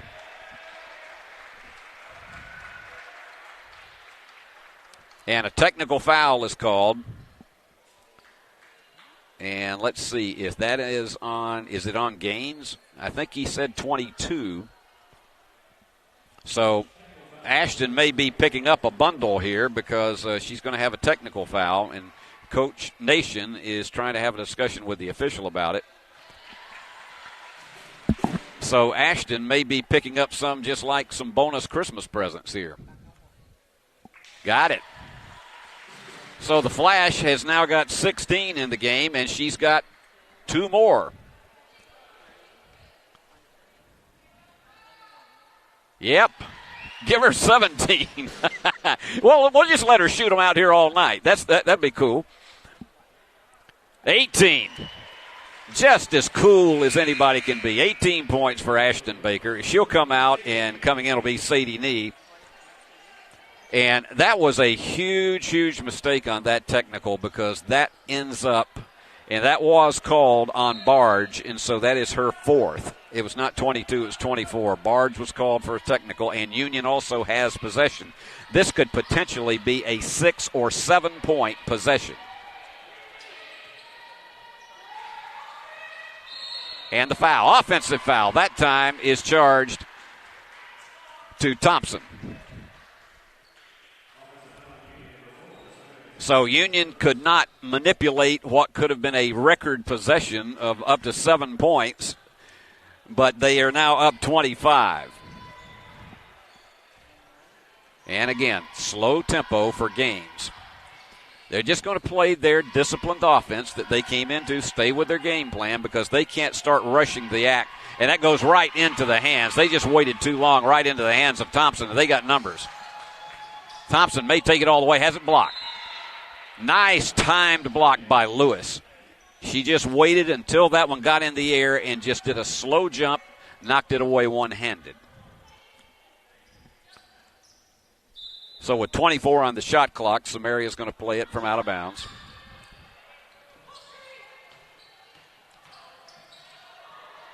And Union going back around the perimeter. And beautiful drive down the middle for Bailey Augustine. She saw the lane. Nobody picked her up. Looks like that old insurance commercial where everybody just falls over while a guy runs down the field and scores a touchdown.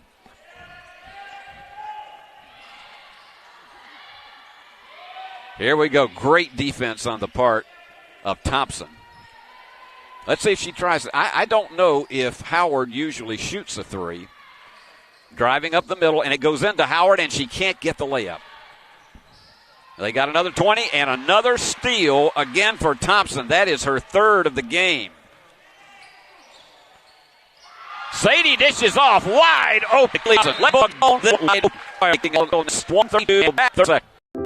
Innovative, passionate, be excellent, inspiring, driven, be faithful, disciplined, prepared.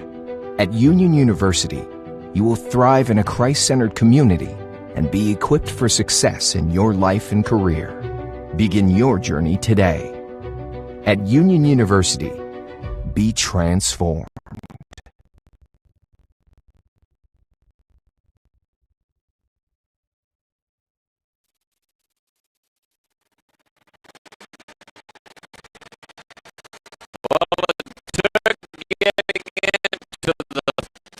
Third quarter for the Lady Bulldogs to really get into a flurry, even though they were up by 14 at halftime.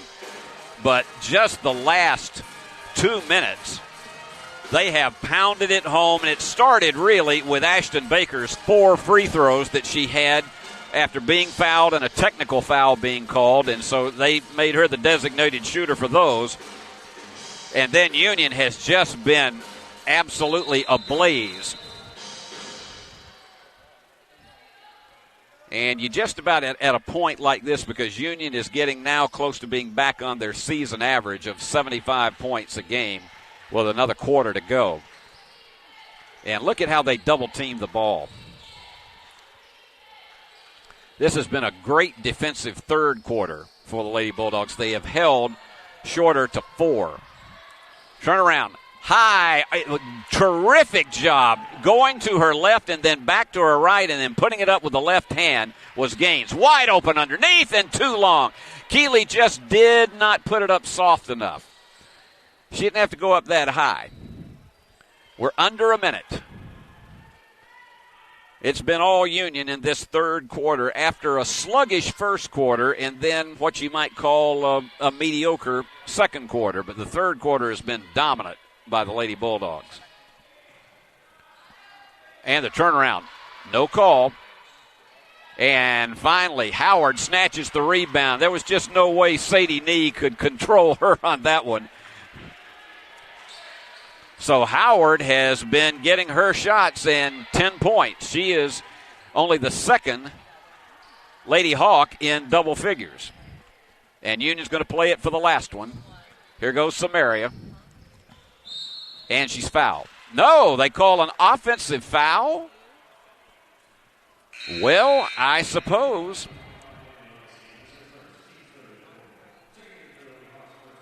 And perhaps it was one away from, I don't know. I did not see, and I'm not one that will try to second guess officials a lot, but I did not see that call at all.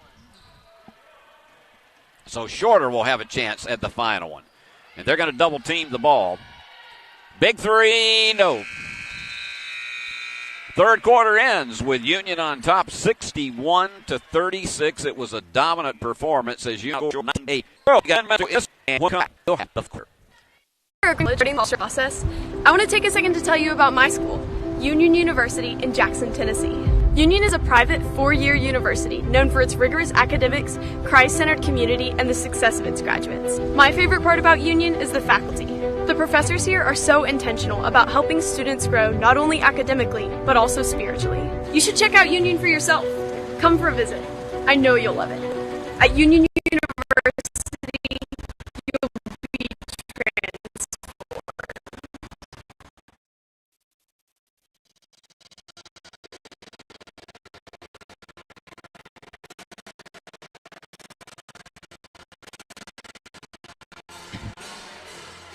Lady Bulldogs, dominant third quarter and stretched a 14-point lead out to 25.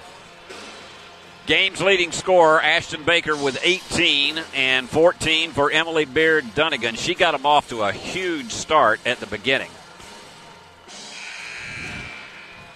For Shorter, it's 11 points for Jasmine Gaines and 10 for Azaria Howard.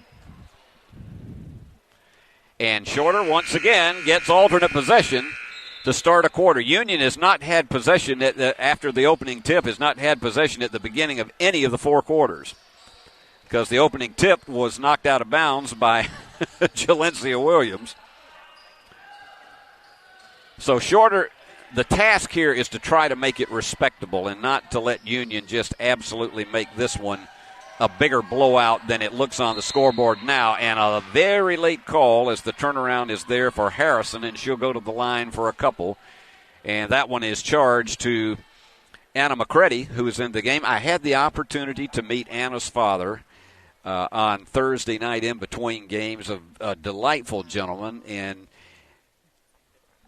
this young lady, of course, is a freshman from Fayetteville, Arkansas, went to Shiloh Christian School, and a lot is going to be counted on for her in the seasons to come, and to get this kind of opportunity here in the fourth quarter. You take this and sponge it up for every bit of experience that you possibly can. But we'll give a big shout-out to the McCready family today. And a little floater goes through. Samaria with 9. She's made the most of her moments in the game. Everything slows down. As we mentioned, this Shorter team, because of the fact that they don't score, they only average 60 points a game. And they are just not accustomed to going at this push the ball up the floor clip. McCready the rebound. And Union it looks as though Union has really just worn them out now. And from the out, Samaria thought about it, but she takes it with another high floater. No. And that's probably going to be an over-the-back call on Bailey Augustine. Both Sadie Nee and Samaria can shoot from outside. And Sadie Nee, of course, last year hit the big three-pointer against Montevallo on this floor to give Union the win and send them deeper into the Gulf South Conference tournament. That was one that was just about on edge. Union had blown a lead, and then it was tied, and Sadie came through and got the win. It was one of my favorite calls in a long, long time, particularly with so much riding on it. Sadie's working one-on-one against Gaines.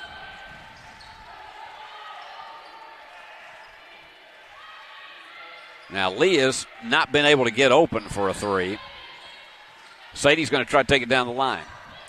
Yeah, that was a dangerous pass, trying to curl it in, and Mark's looking around there. What are you trying to do?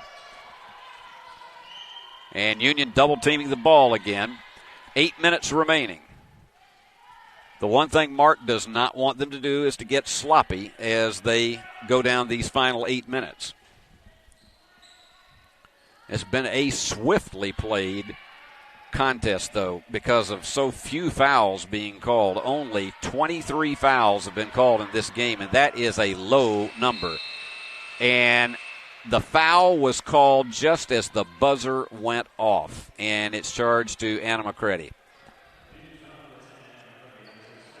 So going to the line will be Ansley Barge. She has not made a trip, but this team has been deadly today. 7 out of 8 for 88%. And that's what we call the Morgue reaction. She got a friendly. The iron was kind in that case. Just listen to how quiet this gets. The only people you could hear was my director, Summer Sturgis, making the calls over here. Oh, my goodness. Hopefully when we get into January and particularly February, we'll see a lot of the students getting back in here. And that's going to be charged to Barge, and that'll be it for her. She made an attempt to try to snatch that one away from Skylie Morrison.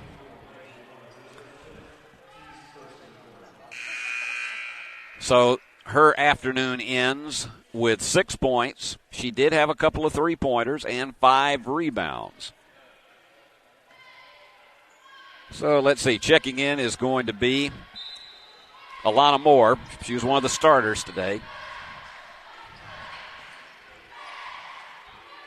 And they go inside, and with position is Augustine. That's how a bounce pass is effective. Don't throw it right into the defenders, but around them, and that is exactly what happened. So Bailey's got 6. And that one's off the back of the iron, and Bailey with the rebound.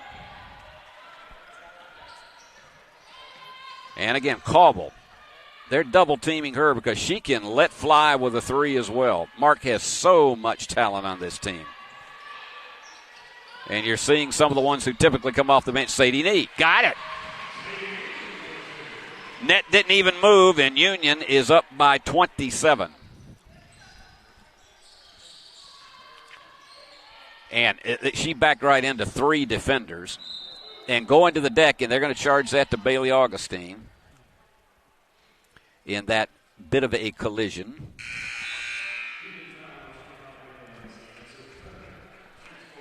And checking in for Union, Keely Robinson. Bailey Augustine will check out.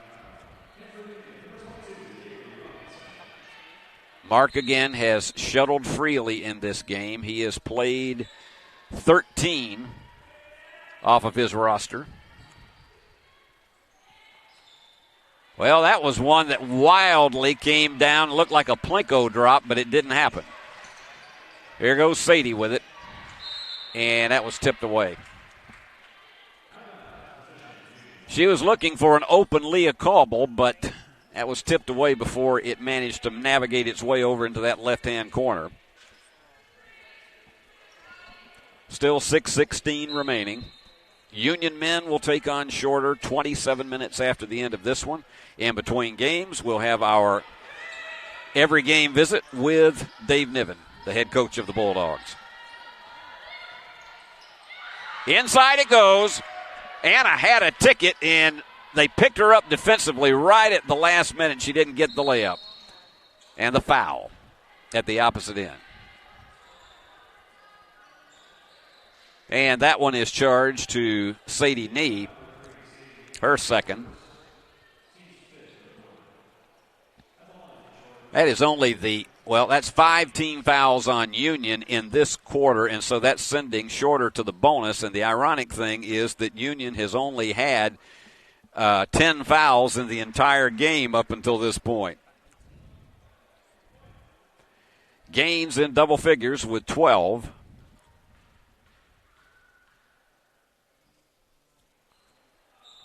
And give her 13. And checking in is Harrison once again. And coming out is Alana Moore. And they've backed off any form of a press at this point because it really just expends energy on your team. Sadie's going to be double-teamed again. Let's see what Keeley does underneath. Had it blocked. Smacked away beautifully. That's the second time Lewis has connected on one. Tell you, Tiara Lewis, she has a lot of skills defensively. She hasn't been able to score much today, but she swatted away a couple of them underneath. And again, this is a very slow tempo. And they went to the inside to Howard, and Howard just could not hold on. Keeley went to a little bit of a high dribble. There you go. Perfect timing, but Leah's going to have to come back and pick it up. Goes for the 3. Yes! We haven't seen a bomb in a while, and Leah connects on her first one. She is the 10th Lady Bulldog to score in the game. It's 70-42.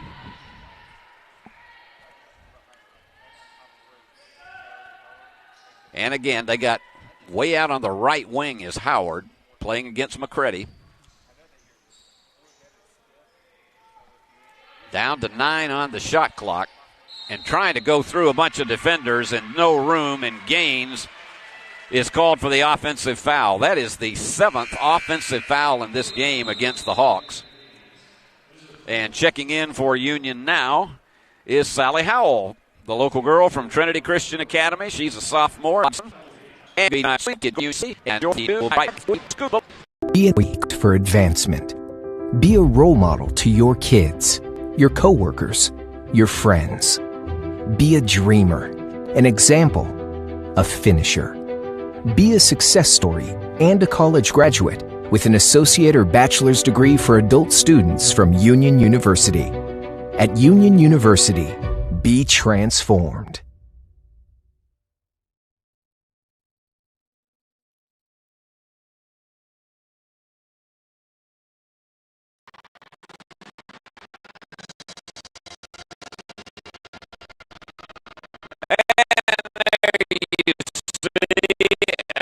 A few of the limited number of students who have made their way here to Fred DeLay Gymnasium this afternoon on this rather, shall we say, erratic Saturday afternoon weather-wise outside. Lady Bulldogs 53% from the floor and 44% in three-pointers, but Mark has to be extraordinarily happy with their 14 of 15 from the free throw line. Shorter, 40% from the floor, 3 of 11, 27% from behind the arc, and 92% from the free throw line. They've done very well today from the stripe, 11 of 12. And here comes Morrison with it.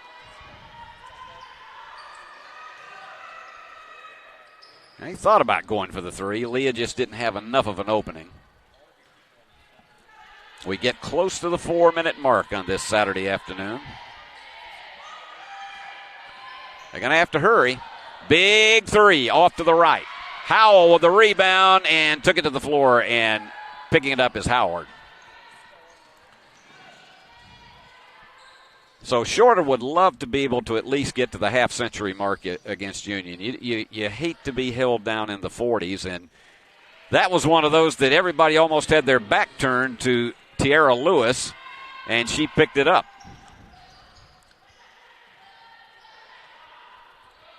Once again, there's a lot of these young ladies that might see action as the drive in by Robinson will send her to the line. And that foul is charged to Howard. That is her third. But this is one of those that every one of these young ladies in this game right now will probably be seeing action at a crucial point when they got to pick up for somebody who's in foul trouble, because it's going to happen during the season. I can remember there were times, though, when the great Amy Philomley Flores, she would get 4 fouls during her senior year, and Mark would leave her in, but because he just had confidence in her that she was not going. And Howell gets the steal. Wide open it is. And no, the left-hand layup was right there for Keely Robinson, and then she's charged with the foul. So we'll walk it back down at the other end. And they got another bunch of reserves that are checking in. So that was a big collision there. Oh, my goodness. Nobody could have been even any more wide open than Keely Robinson. And I can tell you nobody feels worse about it than Keely does. Woo, my goodness. And just could not get the layup to curl in. I know that's a huge frustration from time to time is missed layups. There's not a category for that. We've kept up with it from time to time, but missed layups can be a huge, shall we say, ball maker for coaches.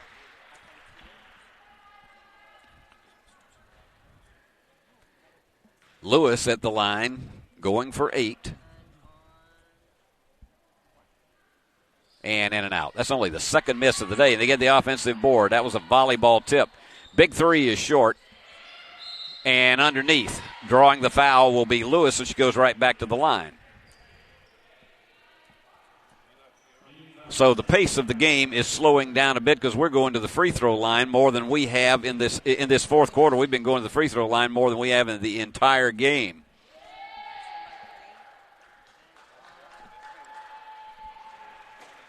And there's the connection.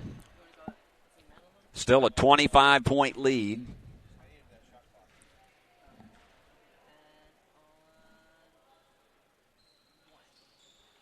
Short.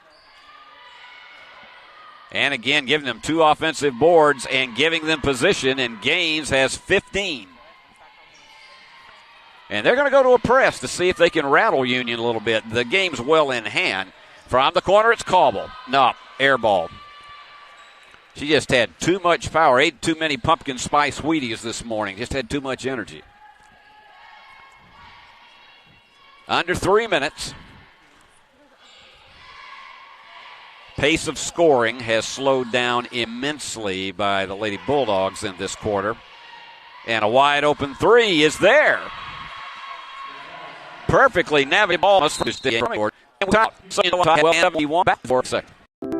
Innovative, passionate, be excellent, inspiring, driven. Be faithful, disciplined, prepared. At Union University, you will thrive in a Christ-centered community and be equipped for success in your life and career. Begin your journey today. At Union University, be transformed.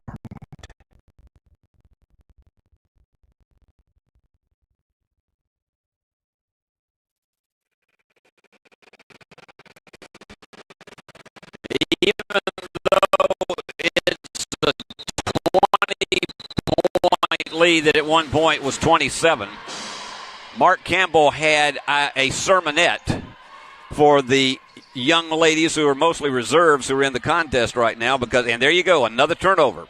Just a dangerous pass. They got to realize that they're going to be expected to be proficient when they're in there. And I've seen sometimes that Mark has pulled the younger players and put back in his starters if they don't deliver. Whoo! Again, a dangerous cross-court pass, trying to take it all the way down, and the layup will not go. That is the 8th missed layup of the game for the Lady Bulldogs, as we are under 2 minutes. Big bomb is not there. I got to tell you, McCall Thomas was scrambling quickly to try to get that offensive rebound. There you go. Right through everybody. And the bank shot does not go for Morrison, but she'll go into the line for 2. And checking back in for Shorter is Maddie Parker. She's a freshman from Calhoun, Georgia. That was the home of one of the former executives in the Jimmy Carter administration, Bert Lance. And that one rolls off. Another rebound for Lewis. She's picked up 8 in the game. And going right through everybody, Union's giving up layup after layup right now, and they're getting rattled with the press and the trip. And so that is, now let's see if that's the 5th or the 4th foul. They haven't posted it on the board yet. I think they're bringing it down here. Yep. So it'll be a bonus. We were on a pace to finish this game in about 80 minutes, and the number of trips to the free throw line in the 4th quarter after having so few in the first 30 minutes of this game have just really prolonged the agony on this one. Here's Shiley Morrison, gets it. Union's had 10 players to score today, and Shiley in and out. She has that very quick release on her free throws. Doesn't waste a lot of time trying to prepare for it. And a curl hook is not there, and they scramble, and it's going to be a jump. Is it a foul or a jump ball? Looks like a jump ball, and if it is, that is going to be, well, the official's coming over here. And they're going to charge a foul on that one. At the line is Lewis. They charge that to Leah Cauble. I just don't see that one. But they're closer to the action than we are.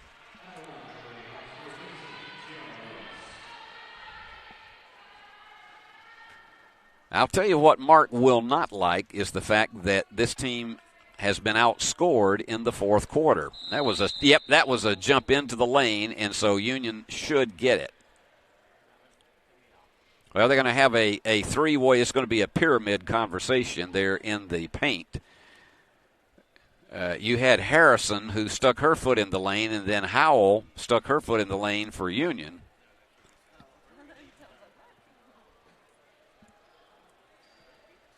All right, let's see. Well, they've decided that it's going to be a double lane violation, so she gets another opportunity.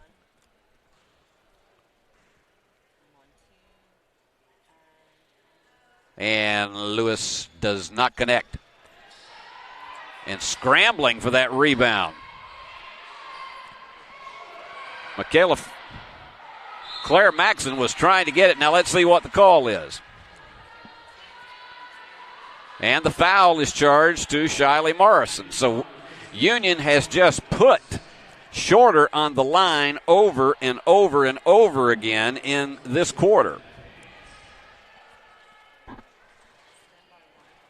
This is Gaines. She's their leader with 15.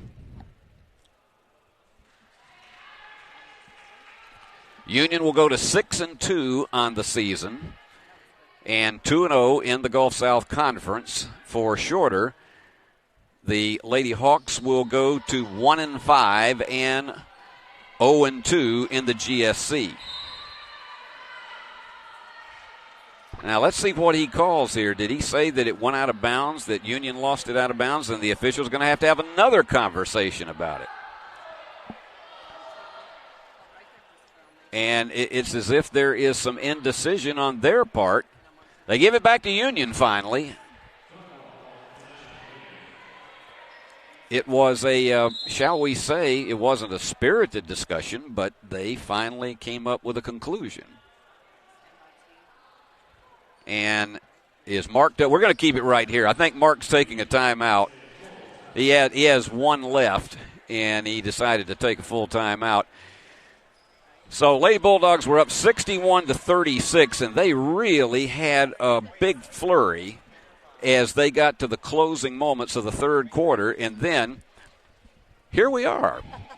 We just decided we'd come back in here and visit with you. But in this quarter, and of course Mark is playing a lot of the players off the bench, but they have made a lot of mistakes during the course of this quarter. And with it 73-57, Union's going to be outscored in that fourth quarter, and a lot of it has been from the free throw line because Union has committed in this quarter 7 fouls, and it has been, let's just put it this way, it's not a pretty quarter to watch if you're either team because the shooting percentages have not been good from the field, and we've spent so much time on the free throw line that you're really ready to say, okay, let's kind of get this one in the books and get it over with. But Union on top by 16 and will end up, as we mentioned, with a second straight Gulf South Conference victory. And then Thursday night, they'll be taking on Rust College in a non-conference matchup right here at Fred DeLay. And a foul right off the bat, and that one is charged to Parker. And so the freshman commits, and so going to the line.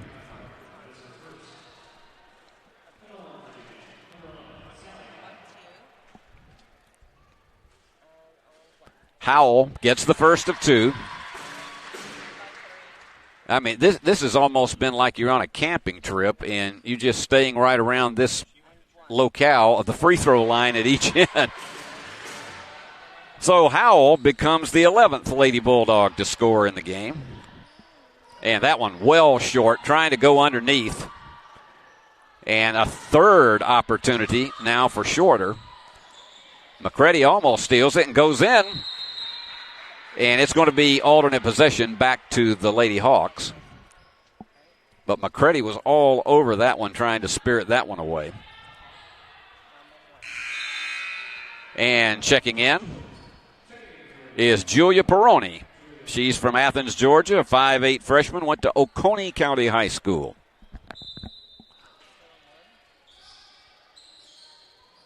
And on the inside now, they charged that as, yep, they did on the toss in. And the foul is charged to Claire Maxson. So that is going to send Harrison to the line for 2. As I say, we now have had 38 fouls called in the game, and before this quarter, it was only 22.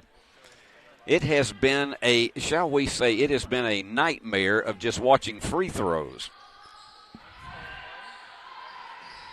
And they are double teaming in there. Somebody's got to come help out, and the foul is called again. I hate to have this reaction to it, but I have never seen what seemed to be just absolutely a smoothly played game, not a lot of mistakes, not an excessive number of turnovers, very few personal fouls, and then in this fourth quarter, that's all it has been. So going to the line is Shiley Morrison, and she has hit 2 of her 4 free throws, 3 out of 5, and so Union back up by 18.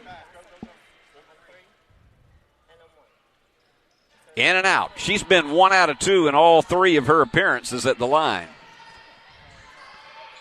And again, Shorter would like to get it up to 60 here, and underneath, it's going to hang up on the lip. And here we go, another scrum. Alternate possession that time will go to Union.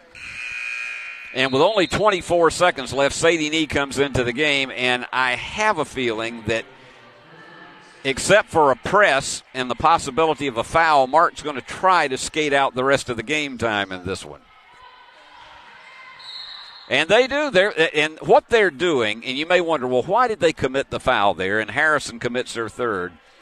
You may wonder why they did that. There are many coaches who believe, okay, when you get it to this point in game, you know you're not going to be able to win it.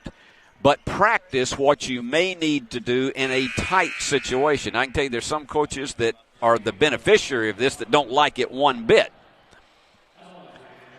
But going to the line is Howell. And we have, as I say, this has been, we could have had 2 or 3 meals at the free throw line in the fourth quarter. We could have had a Christmas party here.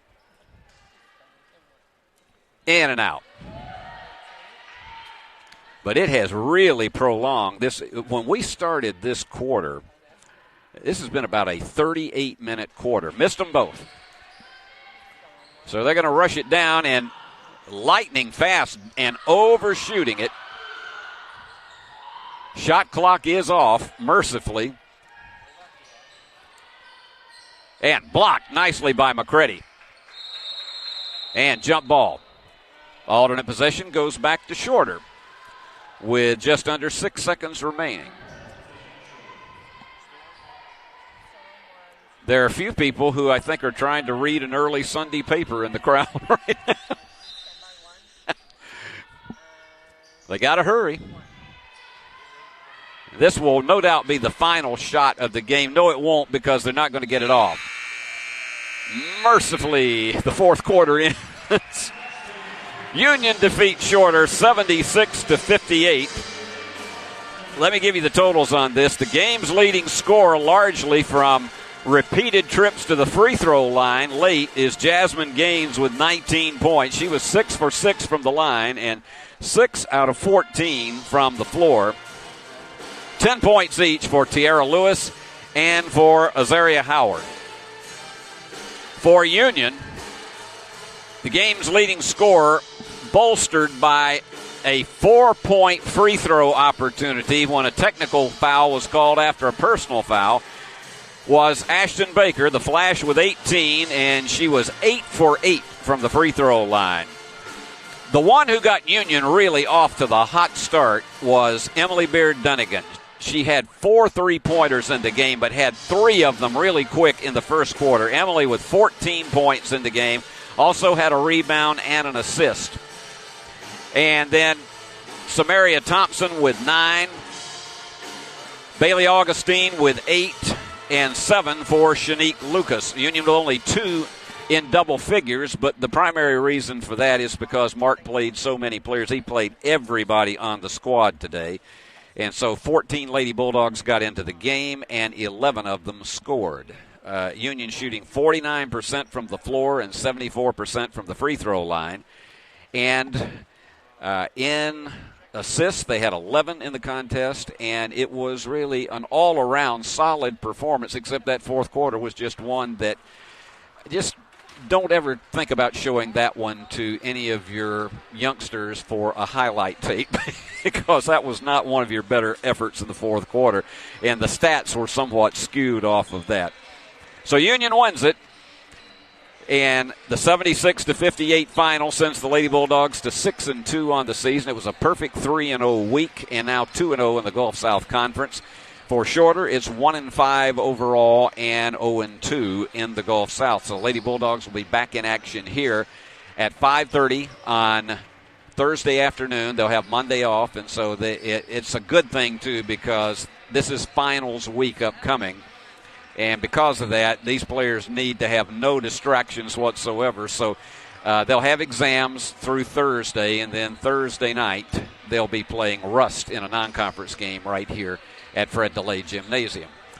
Well, we're about 26 minutes away from the start of the Union and Shorter men's contest. And the Bulldogs will be coming in still undefeated at 7-0 after that thrilling victory over Lee. And we'll be talking about that in just a moment with Coach Dave Niven. So, everybody, enjoy our break between games because right now we're going to go to the Bulldog preview with Coach David Niven.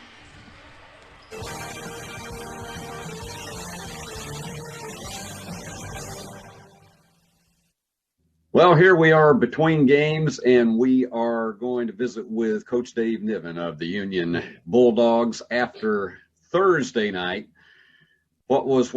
Years ago, we would call that a spine tingler.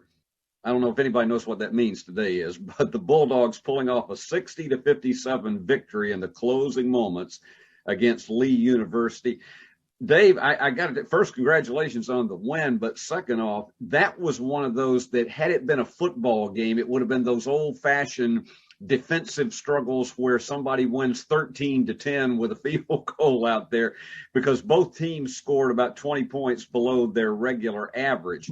What was it about that game that turned it into the defensive struggle that it was?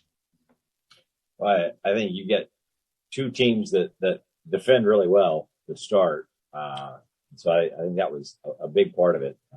That's probably both of our team's strength right now. I know for us, our defense is certainly ahead of our offense. And I think traditionally Lee's probably been the same way. And so got two really good defensive teams that were playing really hard. And there was a lot of length out there, a lot of athleticism out there, and good open looks were hard to come by. So, it really came down to a handful of plays, and fortunately we made a couple more down the stretch, and were able to get a big win.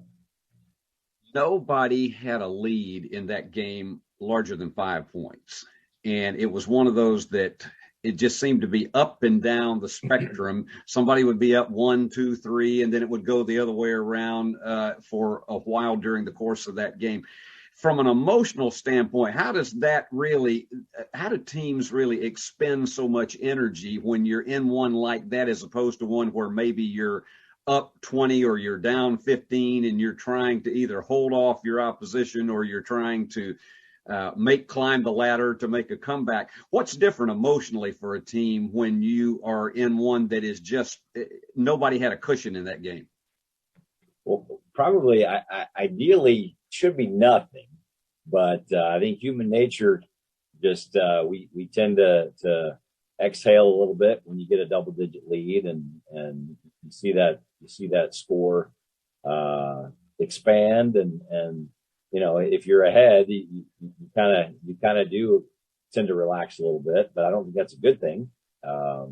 We talk to our players about, look, the score is a distraction, and the outcome ultimately is a distraction. At the end of the day, one of the themes of our program, and really if it came down to just what we're about, and I think our players would tell you it's the relentless pursuit of excellence. So it is a constant battle to give our very best effort in everything that we're doing. And so I don't think the score helps in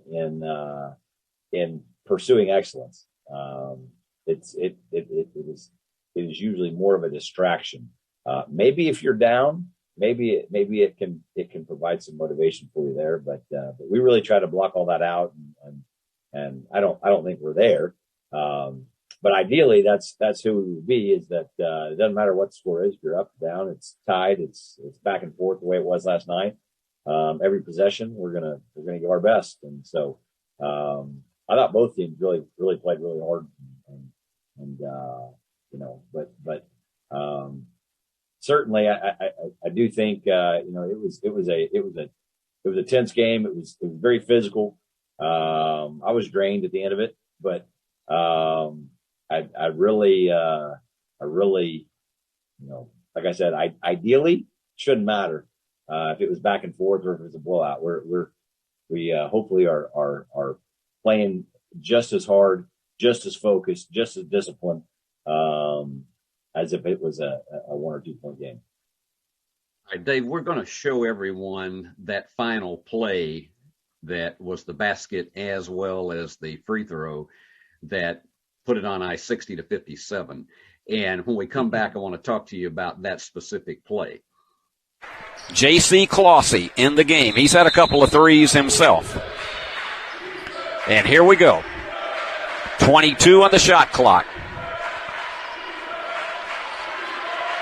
And he's going to play it down as long as he can. It's a stare down. 12 on the shot clock, and here he goes. He shaved as much time as he could, and there's a little page who doesn't need to be that far back outside. Fall away jumper. No, it's short. They get it back up and in. 5 seconds remain.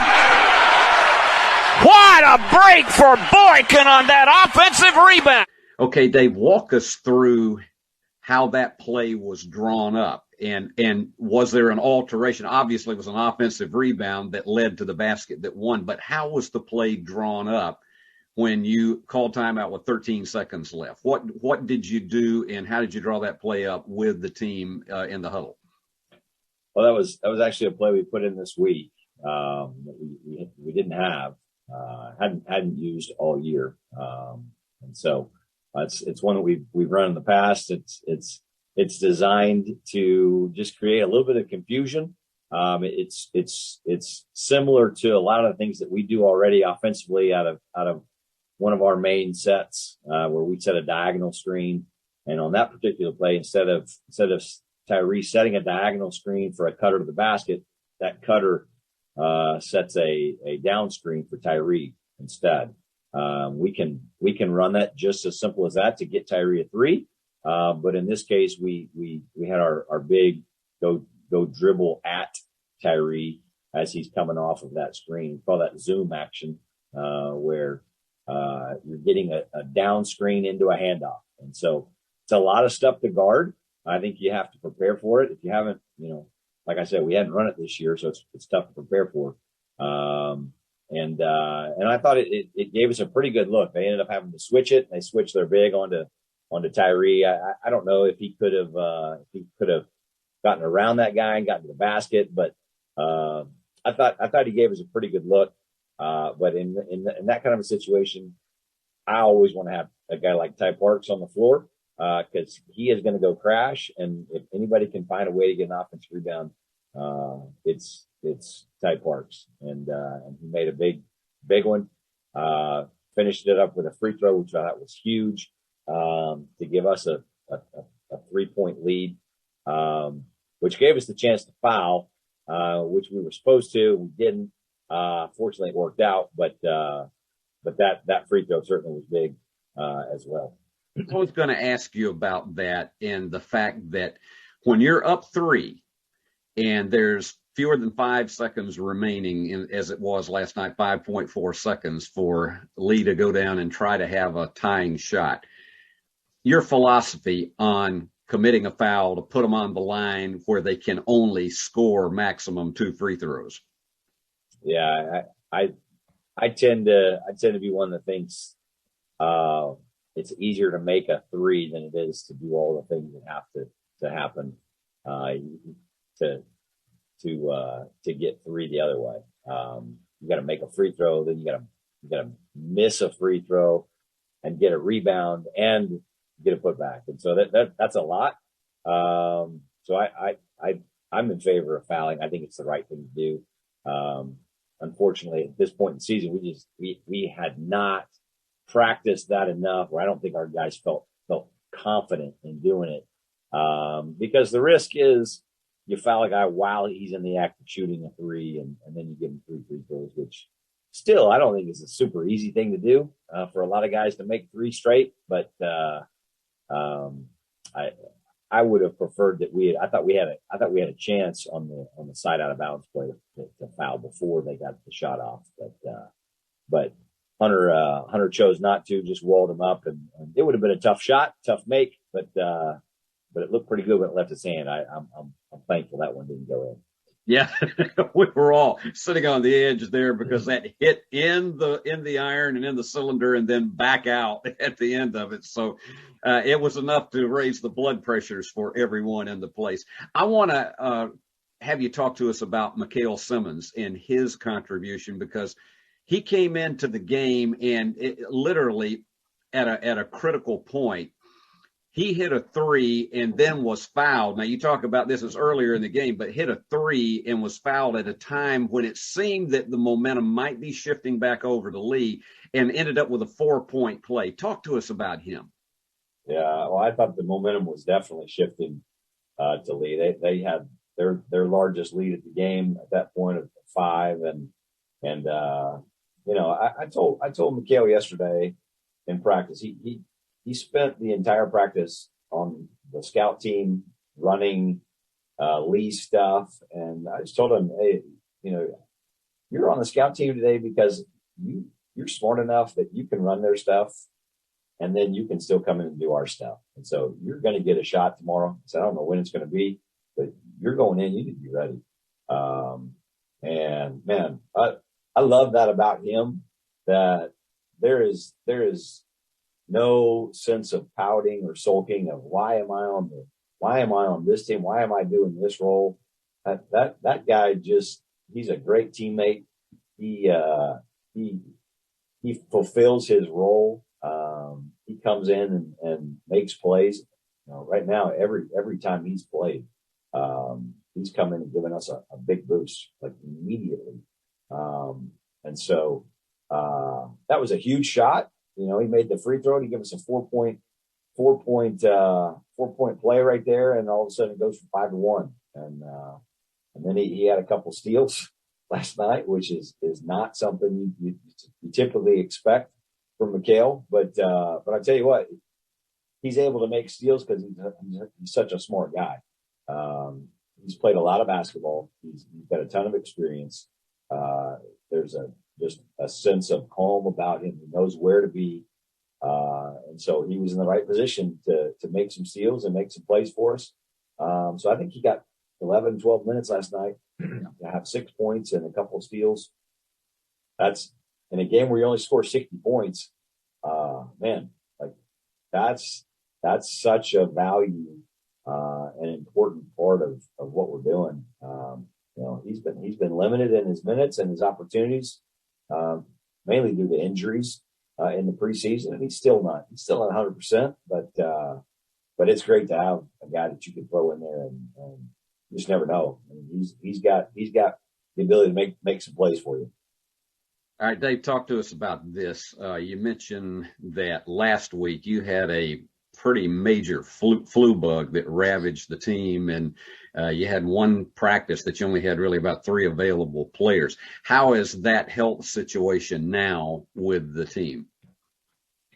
Oh, I thought, Monday we weren't good at all. Tuesday we were a little better. Wednesday was our best practice. I don't know that it had any effect on our game last night. It's hard to say. That stuff takes some time to recover. I doubt that we're fully 100% at this point, but we're really deep, and so we're able to shuffle a bunch of guys in, and I think that certainly helps. It's at this point it's just it would be fatigue, if anything, that's affecting us. And I think the quick turnaround on a Thursday, Saturday game is tough. We've played 2 weekends this year. We played Friday, Saturday. And so, it's not as tough as the Friday, Saturday, but I don't know. Doing that when you're not coming off the flu is probably a little different than coming off the flu. So who knows?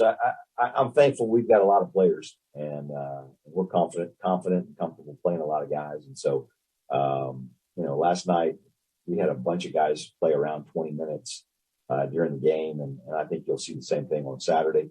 We've got a good, strong, deep bench, so that certainly helps you weather that kind of adversity. Dave, now early in the season, obviously, and this is the first time through with the conference opponents, but give us what you know about Shorter. Seen them a couple times. They were in the Classic with us to start the year here against Lane and Tuskegee. And I think they're long and athletic. I think right now they're 3-3 on the year, and they've got some good wins against Division II opponents, which were good wins. They got beat last night at Christian Brothers, and so I know that they are like I said, they've got length and athleticism. I think they're defending better than they have in the past, and they can present some problems for you. There's a chance we may see some zone tomorrow, which we haven't seen a lot of zone yet, and so we'll be prepared for that. But ultimately, I think it'll come down to us, our ability to come out and defend. We won last night because we defended, and that's really been the key to our success so far this year is our ability to stay in front of people and protect the paint. And when it gets in there, we're able to get it out and then recover. And so that's been key for us. I think that'll be a big part. We would love to see us get better offensively. I know some individuals on our team would love to see their performance pick up offensively. But our defense has given us a chance in every game. And so I think that's going to be key for us again tomorrow is that we're ready to guard those guys. Well, for those of you who are watching, Dave referred to tomorrow. We are taping this interview a day in advance, so that is going to be just in a few moments when we go down to the floor. But Dave, want to wish you a lot of good luck. It was an exciting game on Thursday night. Wish you a lot of good luck in this matchup with Shorter, and we'll be seeing you shortly down on the court. All right. Thanks, Steve.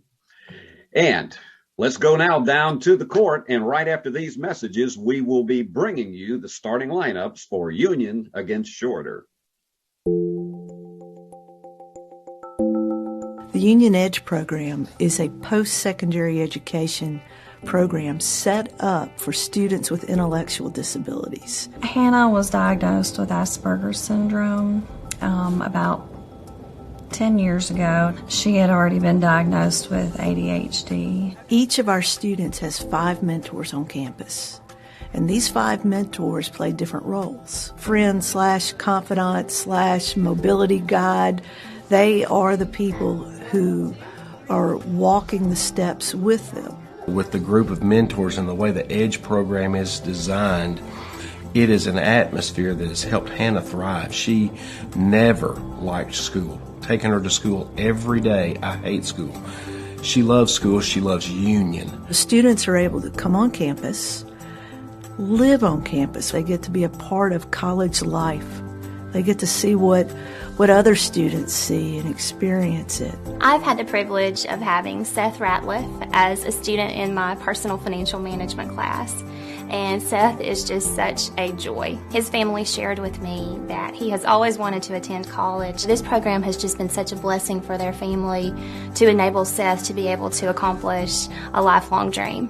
As a professor of athletic training, which of course is a lot of hands-on clinical experience type stuff, the student, which is Ethan, is actually in my class. He's in my taping and bracing class. He's done exceptional. It's been wonderful to watch. Ethan's been so much more than just a student. He's been around my kids and my family. People genuinely care and love for these students. It's really a very safe community for a student with an intellectual disability to live in. My favorite thing is going to college and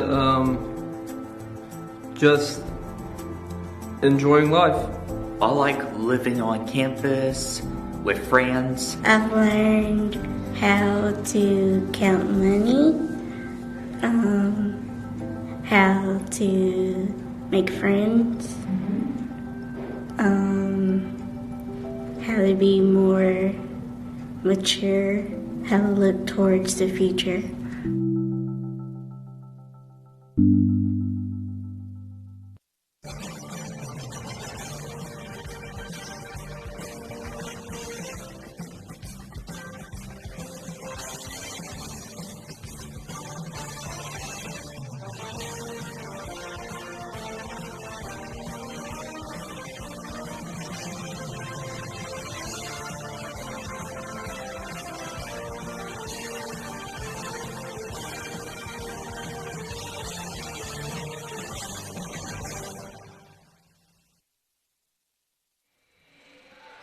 Back live at Fred DeLay Gymnasium, and let's look at your starting lineups for first the Shorter Hawks, coming in 3-3 on the season, and they've lost their first contest in the Gulf South Conference. They'll be starting Rafael Husu. That's how you pronounce his last name. Rafael is the top scorer, averaging just a little more than 11 a game, but he has scored 10 3-pointers during the season. And Rafael is from Weston, Florida, 6'2 freshman. And then Jay Shropshire. Jay is from Somerville, Georgia, also averaging 11 a game, adds 3 rebounds per game, a 6'3 senior. Bentley Grove, he is a senior from Mongolia. He is 6'7 and a senior. He'll go at the forward. Ralph Barnett. That's actually Ralph Barnett Jr. as well, 6'5 senior from Florence, Alabama.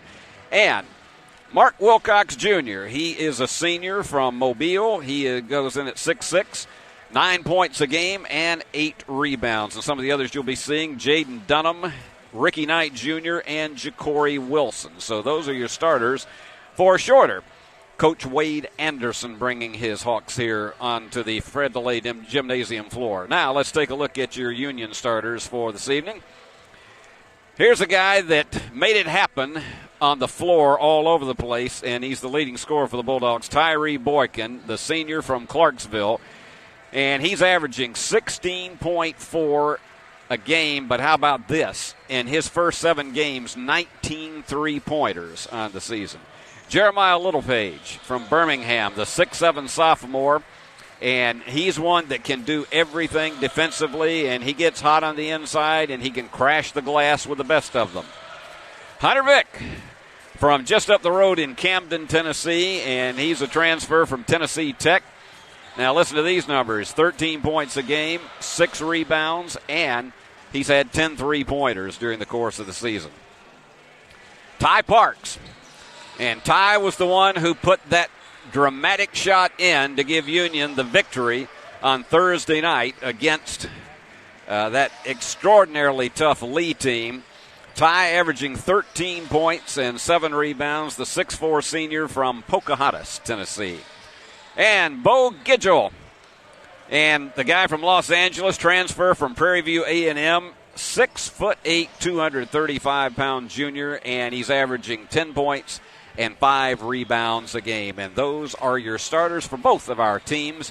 And we're about 3 minutes and 20 seconds away from the start of the game between Union and Shorter. And one of the key things about this one is that if the Bulldogs win, it is the first time in really recent memory that they would have started out 8-0. It'll be the first time definitely in Dave Niven's career. And the Bulldogs have just had a tenacious defense, and that is really what made the huge difference down the stretch against Lee. That I can tell you, if you were with us on Thursday night, you know it was heart-pumping and tooth-pulling time for everybody. And then also for Shorter, the real key is to come in here and shake off that loss that they had to Christian Brothers down in Memphis on Thursday night.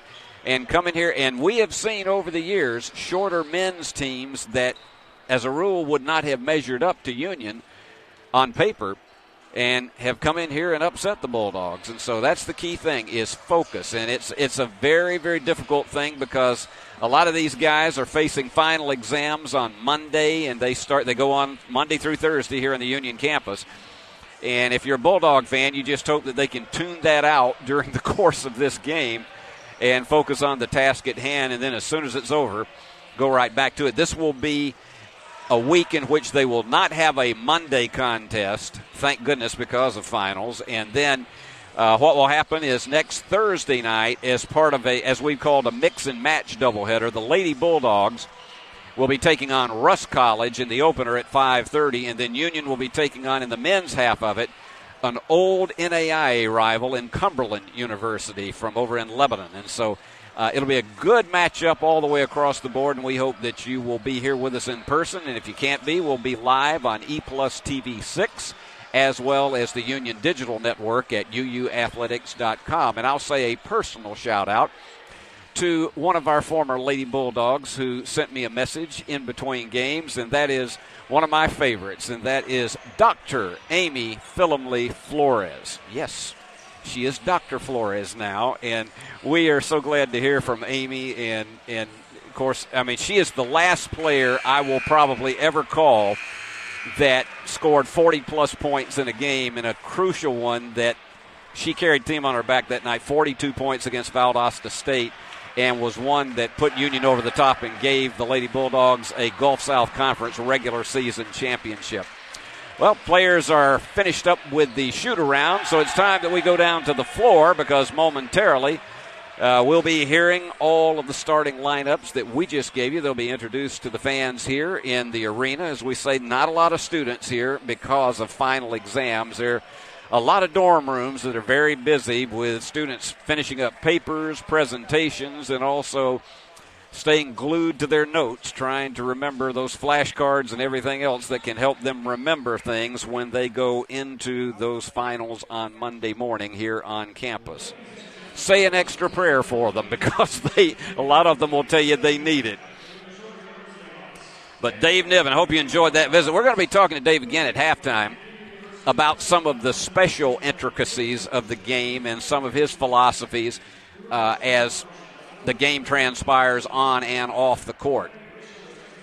In case you just joined us, Lady Bulldogs dominated against Shorter, winning 76-58, had a lead at one point as much as 27 in that contest. And then Mark emptied his bench, and it became nothing but a foul fest in the fourth quarter. And here you go with Shorter being introduced, and this is Rafael Husu, their leading scorer.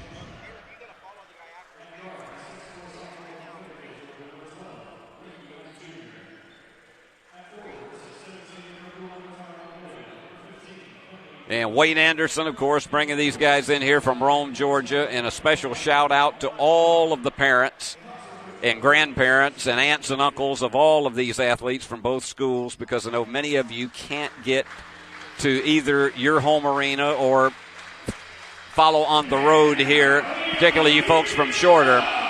And we appreciate all of the things you do, the encouragement and the support that you give your sons as they play college basketball. There you go. Tyree Boykin. And here comes Jeremiah. I'll say hi, Mom, to his mom in Birmingham. Hunter Vick, the oldest of three that is a student at Union. And here we go. Ty Parks and Bo Gidgel. Not Bo Diddley, but Bo Gidgel. Now, if you wonder how that happens, the N is silent in his name. It's Nguidjol, but it is pronounced Gidgel. And you hear Mike Mann and his orchestra striking up in the background, trying to give this place a little bit more atmosphere. There they are. Mike over here on keyboard. I wish Mike would look over and smile at the camera, but I can't get him to do that. I need to walk down there at halftime and tell him, Mike, next time we get the camera on you, how about giving us a big smile? Look how serious he is. Mike is grim. I've known this guy for years. He's not a grim guy, but he is right there, and here he goes. Cut him off. And the tip goes over, and let the games begin. It is Union with it. And again, key to this one is as Dave Niven said, is strong defense as well as being able to get stronger offense early on. And there's Hunter Vick right down the middle. Coach Anderson also believes in tight man-to-man defense. He will go zone if he feels like it's necessary. Littlepage comes out to pick up his challenger, and the three goes off the mark for Husu. Now, I can tell you, they're going to take it right up the middle, and a high bank for Tyree Boykin. That thing was probably above the square in the glass, and it still fell through. You just got to have the right kind of touch to be able to make it fall in that situation. Jumper is off the mark, and Union is getting off to a good start, both shooting and rebounding.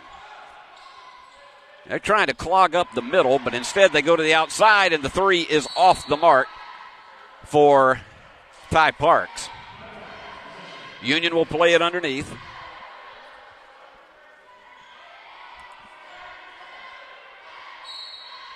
We'll have two doubleheaders next week on Thursday and Saturday.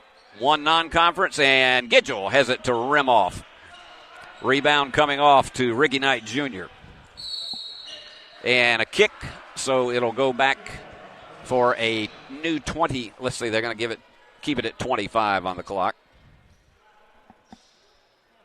So Knight to toss it in.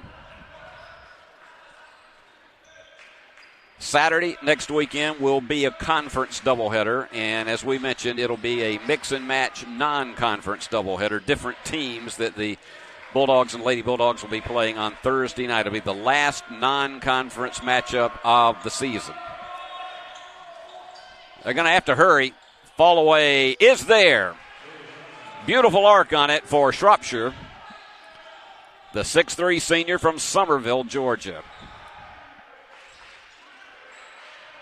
Union, very disciplined offense. Got a lot of players on this team that can shoot the three. I thought he was trying to pass to himself. From the corner, the three just rims out. Boykin has it to fall away, and so it will be Union basketball. A new 20 for the Bulldogs.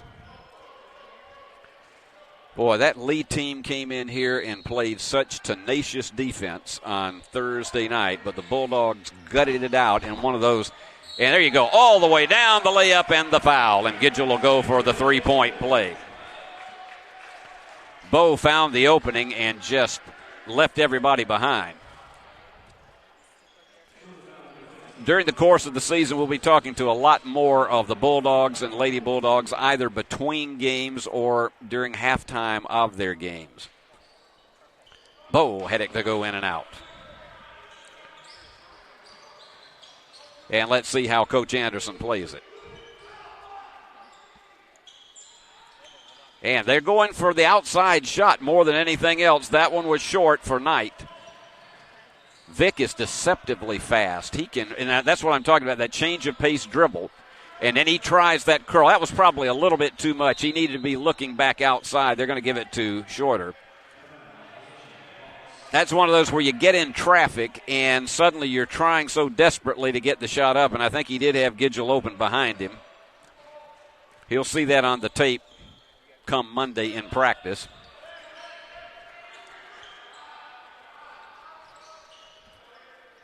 Once again, a very, very disciplined offense, staying on the outside. That one's short. This Hawk team is shooting 31% from behind the arc for the season. Union, 40%. Bulldogs have been just really razor sharp. That bounce pass had too wide of an angle on it, and there's just no way Littlepage could get to it. You're going to toss that one in, you got to bounce it at a shorter angle than that.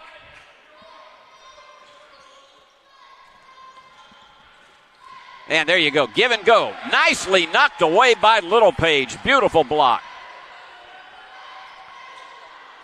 And block on the other end. Well, we have got defense, and if you enjoy that, you're seeing plenty of it here in the first half. Checking in, Hunter Vick's going to come out, and checking in is Justin DeBuck. He brings in 8 points a game for the Bulldogs. And popping for the three. Yep. Tyree Boykin with his first three of the contest.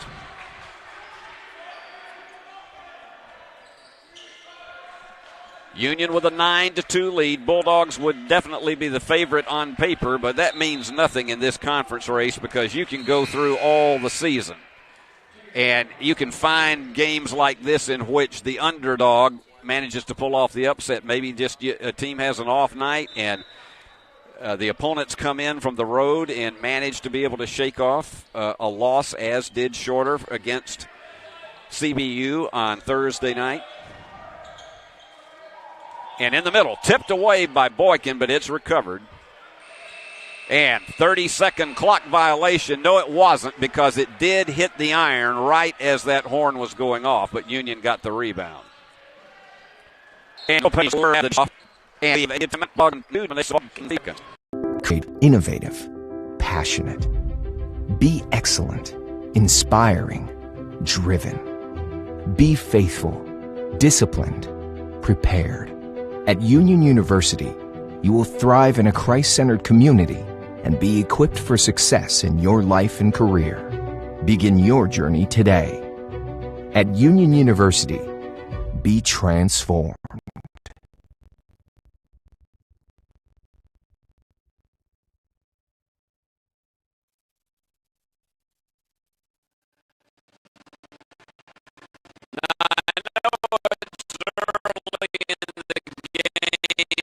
But Mike and the orchestra have struck up one of the all-time favorite pep songs. And so here we go.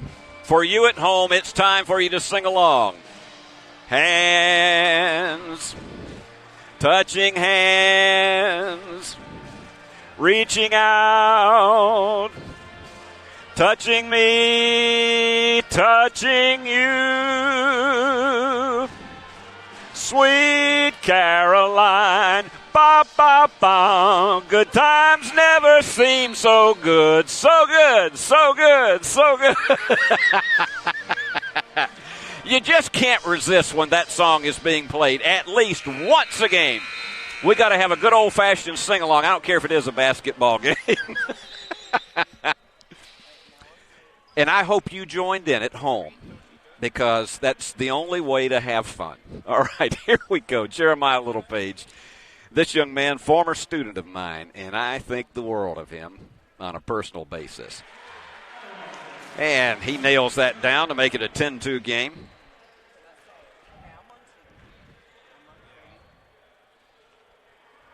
He had to go into quarantine a year ago 4 different times because of contact tracing.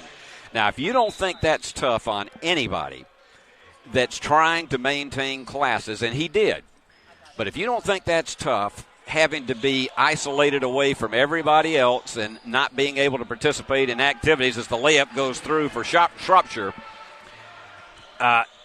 and yet I can tell you that in my classes in particular, he made up every piece of work. I'm for that guy. And Union, again, they've got nice turnaround, double spin move for Boykin. Give him 7.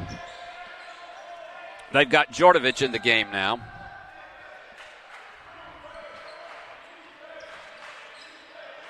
Chance of defense from the Bulldog bench. And this Shorter team trying the reverse layup in Union has just been all over them defensively. DeBuck, he'll drive through a buzzsaw and give it the first 2 rounds. That one's short. Commanding rebound on the part of Shorter. Big Bomb is off the mark to the right. Again, that is not their bread and butter, just to shoot from outside. Union will give it a go, and it's a bit short. And Jordovic recovers it. Boykin. Yep. Boykin with 10 already, and we're barely 6 minutes into this one.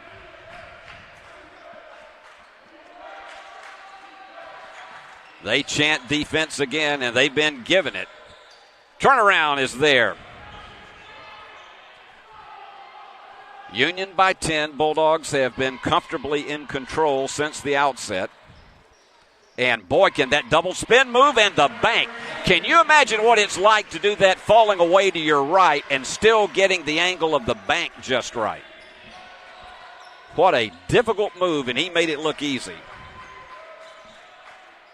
Here's Shropshire with the three. Nope. Iron unkind. And here we go with DeBuck down the floor. He can drive inside or he'll pull up and take that three. He has just multitude of talent. There you go. Nobody home, and you got it. Process.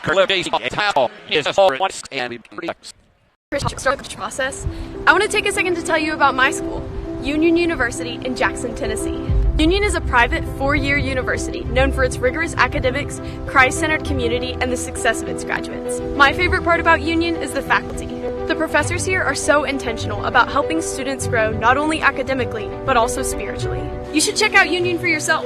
Come for a visit. I know you'll love it. At Union University, you'll be transformed.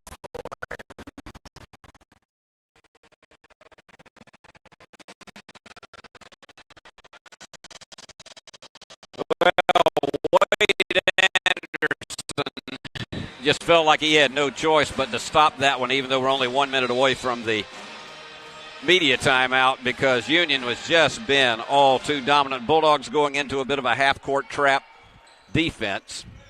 They're forming a triangle there right after, and the key to that is trying to force your opponent to lose 8 to 10 seconds trying to set up the offense down the floor. Here goes a steal. Bo down the stretch he goes. Bo knows. And you can see how happy he was about that. Boy, Bo just was the exclamation point there. And here you go. They're trying to find somewhere, and there's just no movement. But finally getting it with 3 defenders on him. Terrific job on that one by Barnett. Ralph got his first basket of the game, and we got a foul. And that one is charged to Husu. So far, Union has not committed a foul in the contest. That is the third on Shorter. You got 2 guys stacked up against him, and that one just went in and out. And snatching off the rebound is Chambers. Kendall Chambers Jr. from Logansville, Georgia. I had a high school coach that was from Logansville.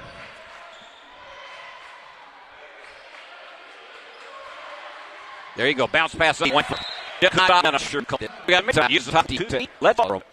motivated for advancement.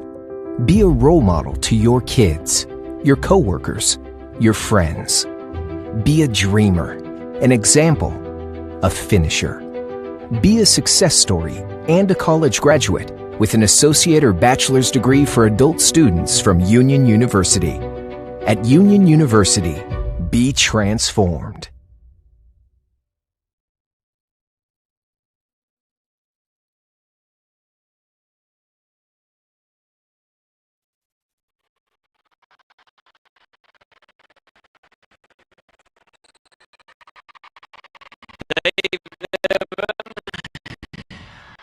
Will probably play a lot of people in this game today, as he's told us.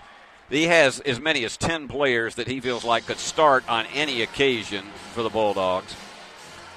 And you see that young man on the far left with a very neat hairstyle, and he's got a light blue shirt on. That's we used to call him the mini Niven, but no more, because this guy shot up about 8 inches in the last year.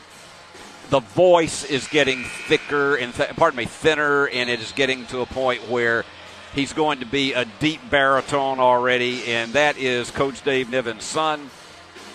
And I must tell you, he may not end up doing it, but boy, does he have Coach written all over him, because he has the mannerisms of his father when he's on the bench.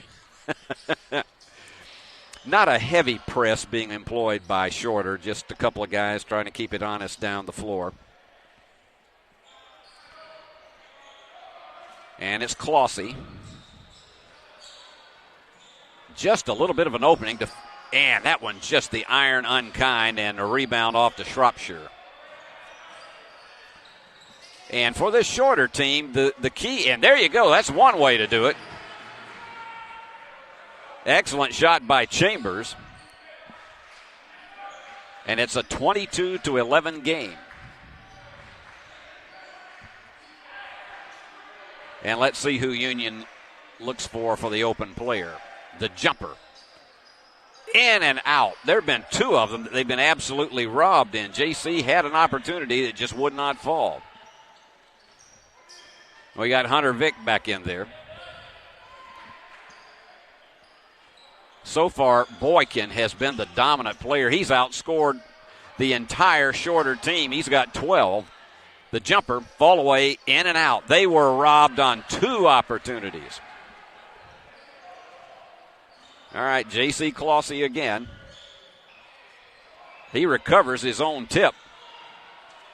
And from the corner, the entire Union bench rose as if the national anthem was about to be played. There you go, right through the heart and the spin inside. Clossy with 4. And Union just still dominating this one and in huge traffic. They finally get a screen and an open 3, and it will not fall. And Jordovic comes down with it. Union spreads it out again. And they'll look for, there you go, there's the cutter right there. And Vick thought about the fall away, but instead Jordovic for 3, way off to the left. These guys are getting plenty of exercise up and down off the bench every time a 3 is shot. Under 10 minutes here in the first half of play. Bulldogs have dominated since the get-go. Big 3 there. Barnett has 5 in the game. That is his first 3, only the second from long distance for Shorter. 2 out of 8 for shots behind the arc, 25%. Union in the game, 2 out of 9 for 22%. They haven't had a hot hand long distance. They're going to try to do it here. Yep. That one just looked good from the minute it left the hand of DeBuck. And now 6 Bulldogs have scored in the game. Union going for victory number 8. Bulldogs have not been defeated in this young season. And you got a whistle away from the ball. And the foul is charged to Justin DeBuck. Jordovic will come out, and checking in is Mikael Simmons, who had a terrific game on Thursday night, including a 4-point play in which he nailed a 3-pointer and got fouled at the same time. Nicely handled with that jumper for Barnett. He has 8. And he is not one of the leading scorers on this Shorter team, but he's cut the lead down to 10. And this is where Dave Niven says you can't afford to put on the brakes just because you had an early lead of 13.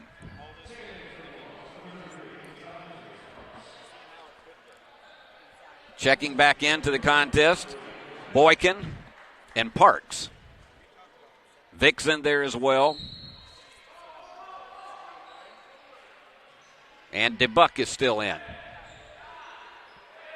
They're down to 7 on the shot clock. Something's got to happen. Big long bomb for Vick, off the mark. Union is 3 out of 11 in long distance shots, 27%.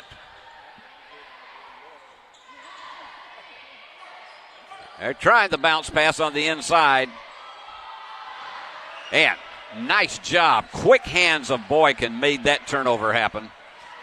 That is the third mistake on the part of Shorter. Up, that bounce pass again. Innovative, passionate. Be excellent, inspiring, driven. Be faithful, disciplined, prepared. At Union University, you will thrive in a Christ-centered community and be equipped for success in your life and career. Begin your journey today. At Union University, be transformed.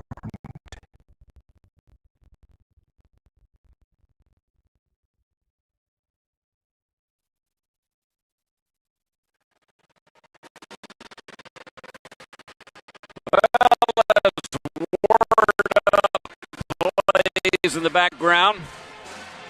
I'll give you your totals right now.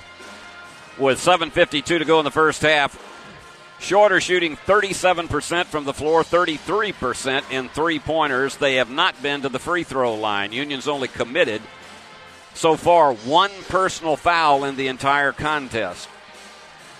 And rebounding, Union has the edge 15-10. Bulldogs 46% from the floor, but only 27% from behind the arc, 3 out of 11. And 2 out of 3 from the free throw line at 67%.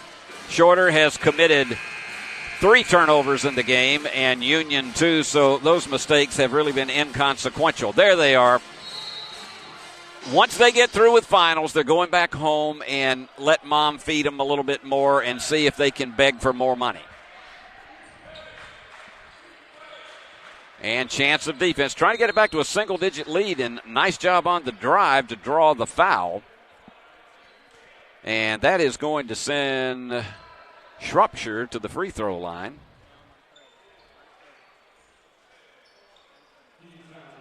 No, instead it's going to be Barnett. Notice how quiet this gets. 27-18. It wouldn't be that quiet if the game was on the line and it was maybe a 2-point margin late. You'd be hearing a little bit more noise. But it hasn't been because of this first Saturday in December and with the students all busy studying for finals. It has been, shall we say, not exactly the atmosphere of Rupp Arena today. There's Vic with a, and what a block from behind. I think it was almost an accidental block. Fall away jumper. It did not get the Plinko drop. So the scoring pace has slowed down in the game, and Shorter's trying to make a roll, and that bounce pass goes right into the hands of Boykin. Tyree is in all kinds of traffic, and the offensive foul is charged. Tyree just could not stop his momentum. That's his first personal. And he went right into traffic, and his defender had clear position. Big bomb. Yes! Another huge one for Barnett. That is his third three-pointer. And we've got a 5-point margin. At one point, it was 20-6 Union. And they've gone on a 16-7 run, has Shorter. Trying an answer shot. Still will not fall for Boykin. And Simmons was fouled. Charge that foul to Grant Atchley, who is 6'4" sophomore from Sylvania, Alabama. Of course, Shorter, a beautiful campus in Rome, Georgia, and that is one of the garden spots of the entire state, near Chattanooga. In fact, many people call Rome a suburb of Chattanooga. The only difference is the taxes are more in Rome. It's true. Trying to take it all the way down, and the right-hand layup goes through for Barnett. He has 15 points already in the game. And we've got ourselves a contest now, 27-24. Union not being able to stick it from the outside at all. Turnaround is there. Boykin just had enough presence to be able to find an opening and jumped over his defender to keep Union ahead by 5. But this Shorter team has been absolutely patient after falling so far behind. Long three was not there for Grove. That's Bentley Grove, the Mongolian, who is a 6'7" senior.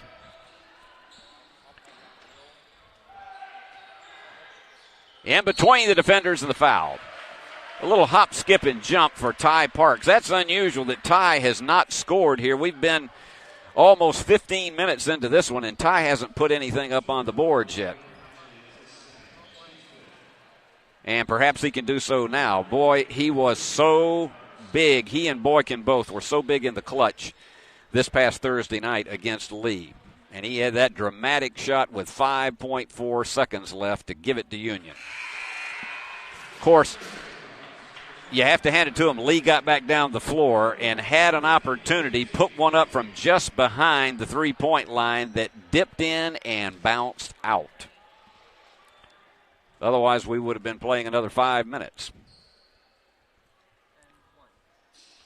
Nailed the second one, so he's finally on the board. And the Bulldogs back up to a 3-possession lead. I like the way the Shorter team has been very, very patient. They did not get rattled when they were down 14 early. It just takes a lot of patience with a team that comes in and, as it looks, probably would be the underdog against an 8-0 club. Big three is not there for Shropshire. And they'll take their time. Union slowing the tempo once again. Now, Simmons, as we say, he can pull up and pop one from outside as well. Vic thought about it. Instead, does the fall away. Didn't get it up high enough on his leap. Shot that before he was at the top of his jump. They've held Hunter down to 2 points so far in the game. And the foul, it looks like, is going to be on Hunter. We had a good visit with him before last Thursday night's game and got a lot of insight into that. Of course, his sister Jordan is one of the outstanding volleyball players in the entire Gulf South Conference, and she was a big part of the Lady Bulldogs' 20-victory season. And those of you who saw that action on uuathletics.com on the Union Digital Network, they were a fun team to watch this season. Just outstanding players. Emily Grace Calhoun also was an all-GSC performer. From behind the arc, that one was short. Just outside of the range of Husu, and Union will play it.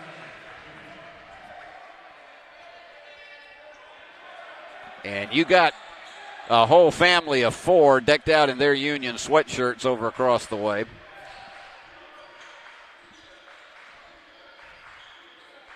Bulldogs have been relatively patient. The ball just hasn't dropped as well as it did on Thursday night. That was a grueling game to watch just because it was so defensive. And I mentioned to Dave Niven that it was one of those games, as Grove is charged for the foul, it was one of those games that it was a college football game, it would have been one of those old-fashioned defensive battles that ends up 13-10. How about that? Parks just literally snatched it away from his defender, turned around, fell away, and got the bank. And Union back to a 9-point lead. Give and go. That is perfection personified. Excellent job of feeding Knight. That gets his first basket of the game.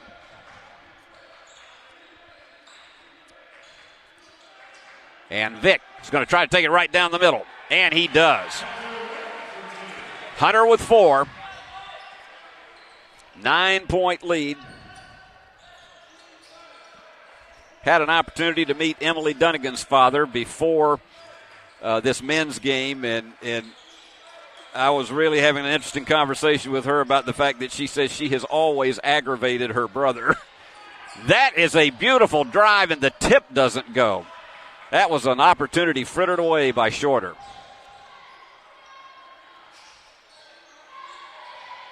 Now, you just watch as Clossy tries to find an open player and unfortunately lost it in the middle. On the drive is Brown. And that was one Brown probably took that way off and we on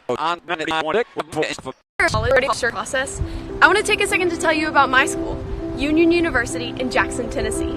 Union is a private 4-year university known for its rigorous academics, Christ-centered community, and the success of its graduates. My favorite part about Union is the faculty.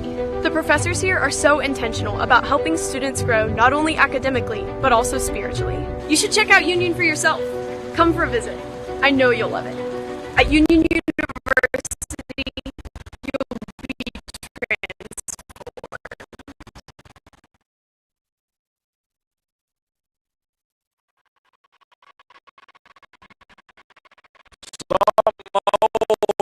Friend and colleague Chris Blair in that promotional message for Union.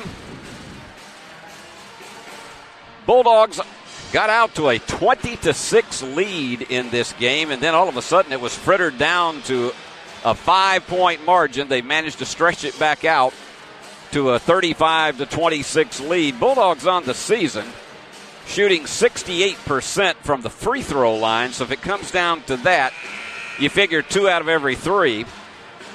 And then the Hawks are averaging right about the same thing at 67%. Union is also shooting a little bit below its season average from the field, 48%. They're shooting 45% in this contest. And Bulldogs will play it. And they're only leaving one guy back up court, so you'll see Union quickly settle into its pattern offense. And here you go. That's an offensive foul. Yep. He led with the arm, and Gidgel is not going to get away with that one. So for Bo, that is his first foul of the game. It's the 15th foul on the Bulldogs, so they've still got one more foul to waste here. Only 7 free throws have been shot in the entire contest, so we've moved very swiftly through this one in the first half. We've only been playing about 40 minutes.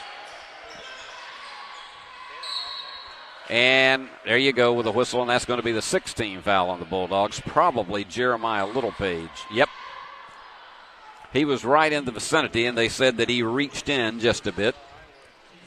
So the next foul for each team will send the other one to the bonus. Now he's going to have to hurry, and he can't find anybody open. Finally gets it inside to Knight. And trying to set it up is Husu. He thought about driving it all the way in the paint. On the inside, swatted away by Gidgel. If nothing else, that was what you would call a hurry.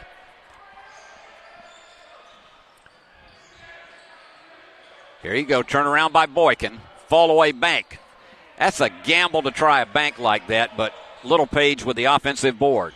The 3 is in and out. Union lost 2 very good opportunities there. So we're at the same score that we were at the media timeout. We've been stuck on this for about 3 minutes. Here's your steal.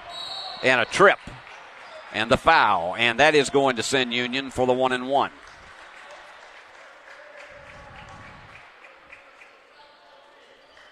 That was one of those that you just absolutely had no way of stopping that momentum that created the foul. So going to the line will be J.C. Clossy. He has not been so far today. The key is always just to get that first shot in and to at least come away with one, and he does. JC from Franklin, Tennessee. He went to Father Ryan High School. And he is a junior. Pops it in again. Union back to a double-digit lead. So they managed to get some of that, in fact, nearly all of that 14-point lead back after it was frittered down to 5. There was a screen there, and there is one, and the 3 is off to the right. Knight just couldn't deliver that one. He had an opening and had a clear 2 seconds to be able to shoot it. Fall away is not there. Union again, rather cold, 20% from three-point land here in this first half. But still with an 11-point lead. Double teaming underneath. It's tipped away and give it back with 16 seconds remaining to Shorter. 16 on the shot clock, that is.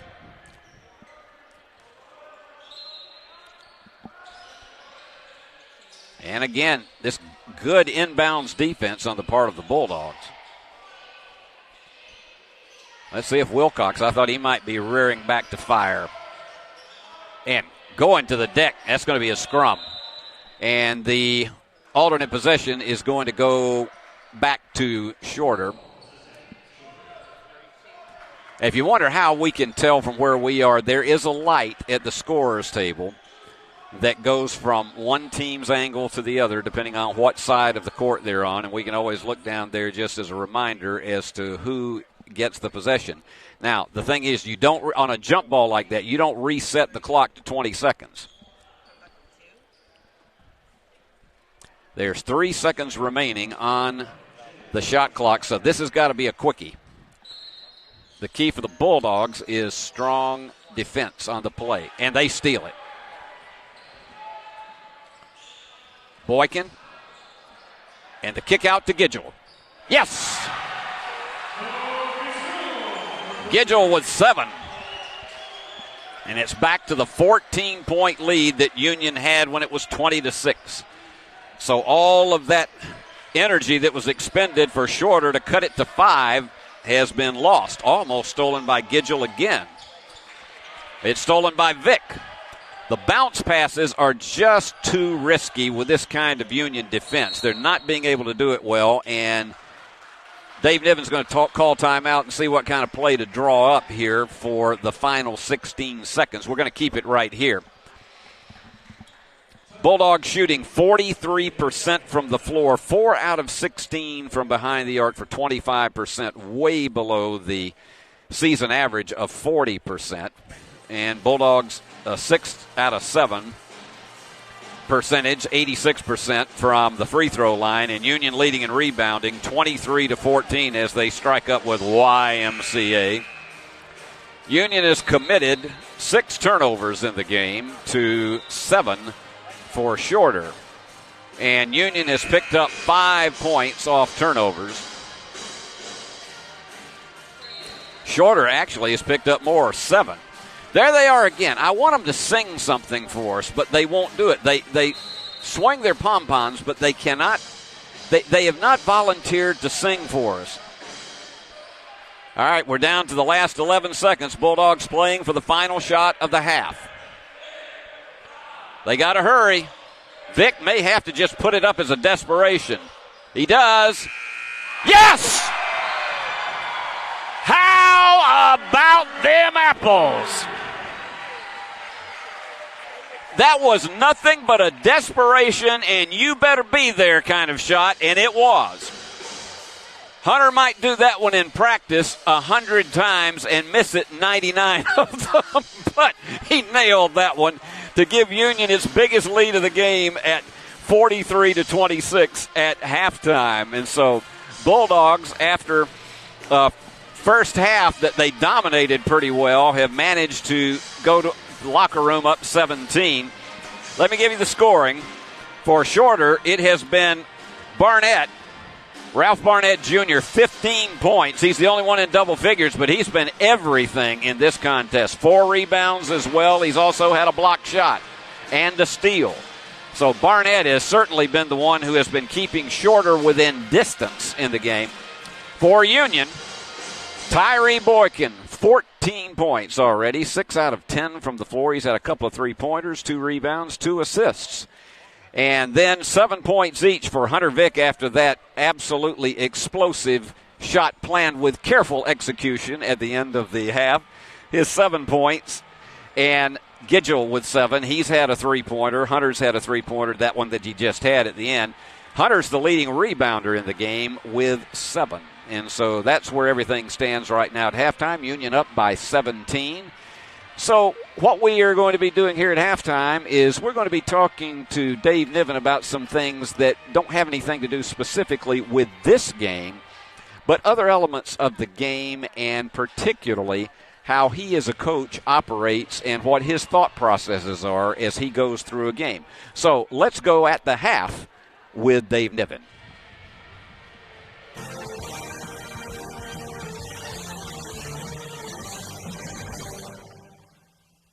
Okay, back here at the half with Coach Dave Niven. Of course, he's in the locker room with players right now in this matchup against Shorter. So that's one of those things that the magic of digital television, we can have him here while he's actually talking to the players. But Dave, when we talked about a game like Thursday nights, and it's one of those that was just, it was a seesaw, roller coaster, whatever analogy that you want to talk about when it comes to that kind of contest. If you look at an opponent like that, and you had 6, and some of them against some really tough teams across the country, but what does the team learn from a game like that in which there is no real cushion for the entire game? Nobody had a lead larger than 5, and it was just the same way all the way through the game, and it was one of those what you would call a grueling type game. What does the team learn from that prepares them better for the remainder of the season? I think learning how to win those games is really important. You know, for the first time in several years, I look at our team as we are experienced, we are old. And that's a great thing. You know, felt like we were going to have a chance to be sort of like that last year, and then lost Tyree early in the year, and that opened up the door to play some freshmen a lot more than they probably would have. And those guys got a lot of minutes. We played 2 freshmen at the 5 all season last year, and that's just, you know, you're learning on the fly when you're doing that kind of stuff. And so this year, having all those guys come back with that experience, getting Tyree back, signing a couple of transfers that have experience and that are older.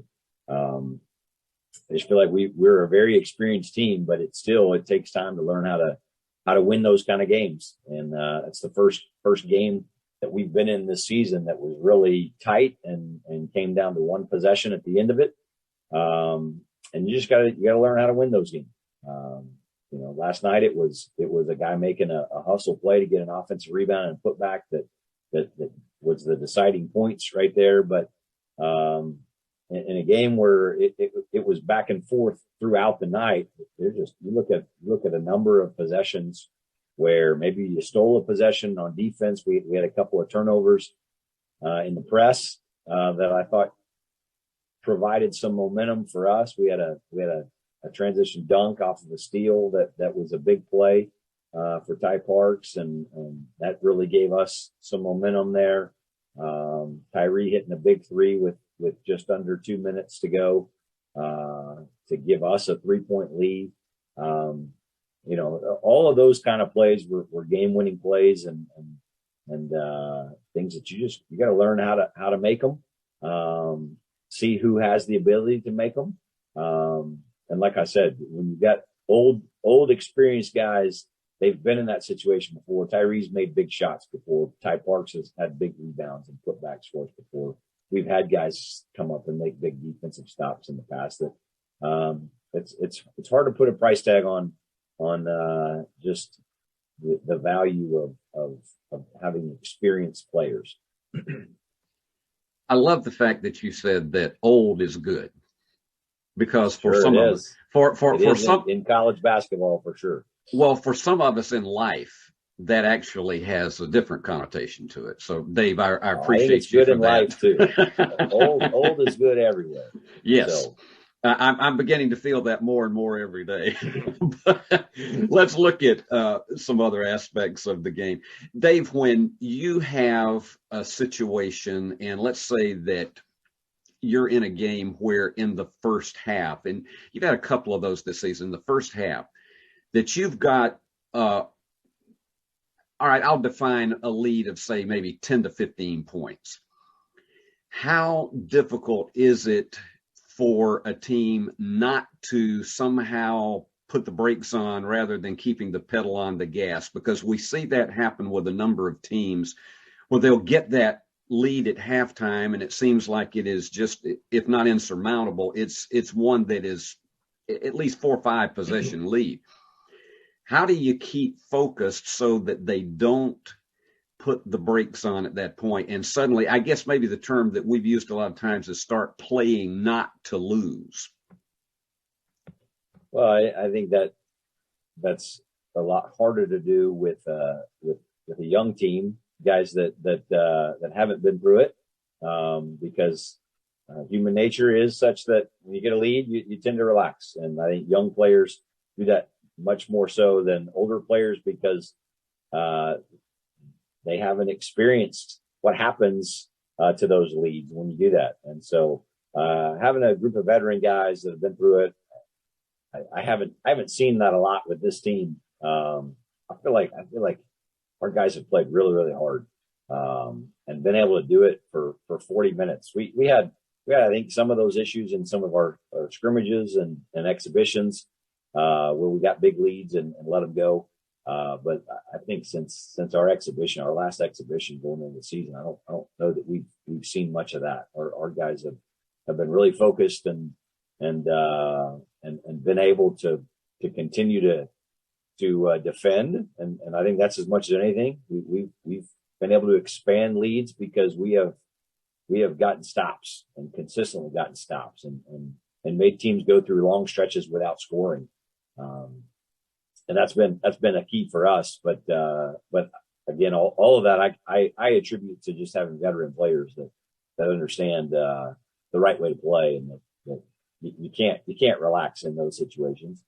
And then I think in the second half we talk a lot to our guys about, hey, you got a group of guys over here that work their tail off, that it's up to you to make sure they have an opportunity to get in this game tonight. And if this thing hovers around single digits, 10, 12 points, then we're not probably going to have that opportunity. But we got some guys that I want to put in the game. And the great thing about our team right now, I think all of those guys that are in the rotation that are playing a lot, they want to give those guys a chance. And so if you've got a 15-point lead, I mean, let's get that thing to 25 and put these guys in the game. And I think that's been the mentality in several of those games in the second half for us so far. Here's one that I know fans like to know from time to time, particularly the casual fan. As a coach, how do you really judge when to call timeout? What do you look for on the floor and you say, okay, we gotta take a break and regroup or talk about things? What do you look for, and what happens that leads you to call a timeout? I tend to. I've always been one that really wants to save our timeouts for the end of the game. We had 2 at the end of our game last night. We used one of them. Actually, I think we might have used our last one with both of you were out of timeouts at the very end. 5 seconds left. Right. To really put our guys in a situation where they knew we wanted to foul. They're up 3. But in the midst of a game, really, I think again, if you got a veteran team, I think you can let them play through a run that your opponent's going on in some ways that you wouldn't with a young team. With a young team, I think it's important that you gotta sometimes stop that momentum as quickly as you can and try to give your guys a chance to regroup and do that. But I probably don't have as big a sense of urgency to do that with this team, because I do think we've got especially at the guard position, we've got a lot of experience and you rely on those guards to get your team settled down and get them regrouped. But last night we called one in the second half just because I thought, man, we're dead tired. Yeah. And we were getting stops, but I wasn't sure we were going to get any more. And so we called one right before the media and ended up giving some guys some breaks. During that time, we had a bunch of guys sitting at the table for a long time trying to get in the game, and the game wasn't stopping. So it gave us a chance to sub and gave gave some guys that had played a lot of minutes, ultimately about a 6 or 7 minute break there, with only having to miss probably about 2 minutes of the game. So that I thought gave us a chance to put some of those guys back in and let them finish the game. Dave, we always appreciate your time on this. And I think the thing that we learned from this interview that has been most significant, particularly for somebody in my age, is that old is good. And that's good. Keep telling me that, Dave, because it's an encouragement for me as I go down my twilight years of life. Well, glad I could encourage you today, Steve. So you did indeed. All right, Dave. Good luck in the second half, and we will be back with the second half of Union against Shorter right after these messages. Holiday joy can also bring holiday danger. To make sure you have a safe season, follow these tips from professional firefighters. Always light candles away from Christmas trees, wreaths, curtains, or anything flammable. Blow out all candles when you leave a room, and never leave children alone with lit candles. Artificial Christmas trees should be fire retardant, and real trees should be watered daily and kept at least 3 feet from fireplaces, radiators, space heaters, and other heat sources. A public safety message from the International Association of Firefighters.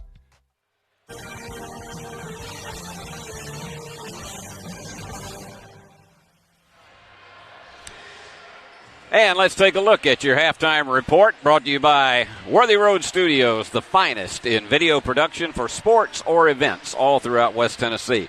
Bulldogs shooting 44% from the floor, 16 out of 36. Shorter, 10 out of 28 for 36%.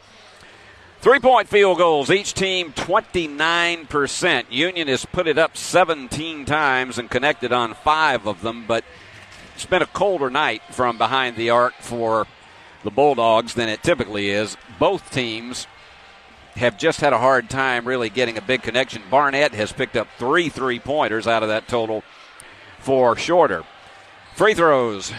Shorter has connected on both of its. Union 6 out of 7 for 86%. Union the edge in rebounding 23-14, and especially on offensive rebounds 7-1. Turnovers pretty well even. Shorter with 7, Union with 6. Union has just a slight edge in points off turnovers, 8-7, and your halftime score: Union 43 and Shorter 26. And so it'll be interesting to see what kind of adjustments that Coach Wade Anderson will make in the second half.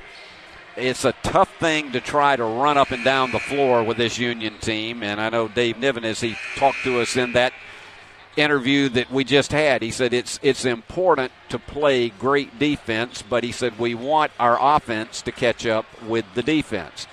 And Union was averaging 82 points a game until this past Thursday night when they were held to 60, but still won against Lee.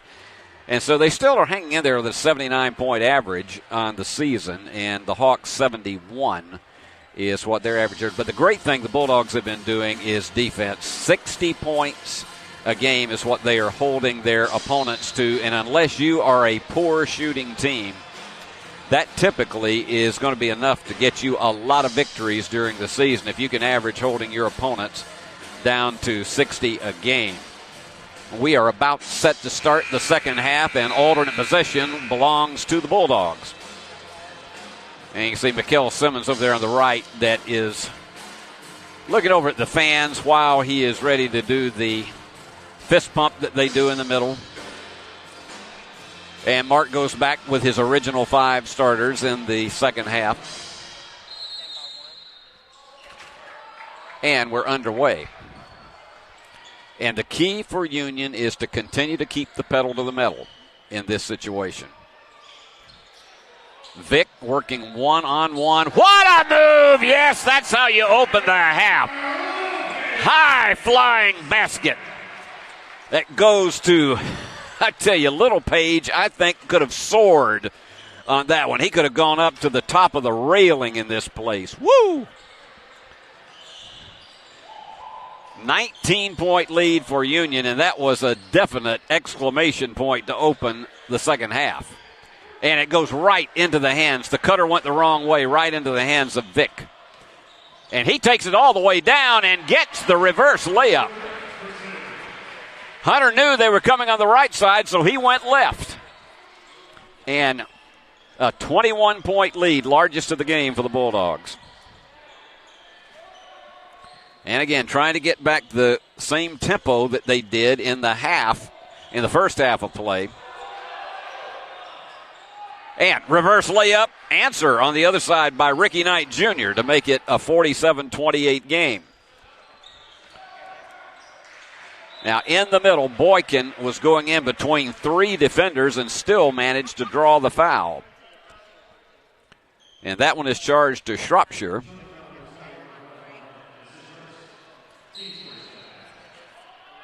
That's the team's first of the half. And they're going to work it on the inside to Gidgel. And yes! Plico worked that time. That was like watching a pinball machine where it hangs right on tilt, but you finally get it to go into the scoring. And you're not going to stop that. That was a perfectly angled bounce pass. It's risky, but he managed to reach down for it, and Grove gets his first basket of the game. Now let's see what Jeremiah does with it. This Bulldog team seems to know exactly where each other is at all time. And the screen is there, and the three rims off for Gidgel. He had it right in the heart, and that was like watching an 18-foot putt curl out on the PGA Tour. Fall-away jumper. Iron unkind. Here you go with Parks. He's been held to 4 points today, but his teammates have been picking it up. There's Vic. Hunter is in double digits now with 12. That is his third three-pointer of the contest. And again, the Bulldogs up 22 now. Largest lead of the game, trying for the answer shot, and that one goes astray for Barnett, and it'll go back to Shorter. Oh, I'm telling you what, players haven't taken many spills, and I don't see our cowboy curling guy here with the Union University logo mop to clean up everything. I hadn't seen him here today, so they may be having to go for second-rate help. That one goes off the mark. Rebound coming off to Ty Parks. And that goes right. Is it going to go in? Yes, and the foul. That's one of those where a defender's momentum just could not stop. And just as Hunter released the ball, he was clobbered from behind. And so he goes to the line for, as we say, the three-point play the hard way. So Hunter is piling up some points now, and this would put him in the game's lead along with Barnett. And he does it. So Hunter, 6 out of 11 from the floor here with about 16 minutes remaining. That one just goes astray again, and here comes Vic again, quickly down the floor. Dishing off for the three. Be poised for advancement. Be a role model to your kids, your coworkers, your friends. Be a dreamer, an example, a finisher. Be a success story and a college graduate with an associate or bachelor's degree for adult students from Union University. At Union University, be transformed.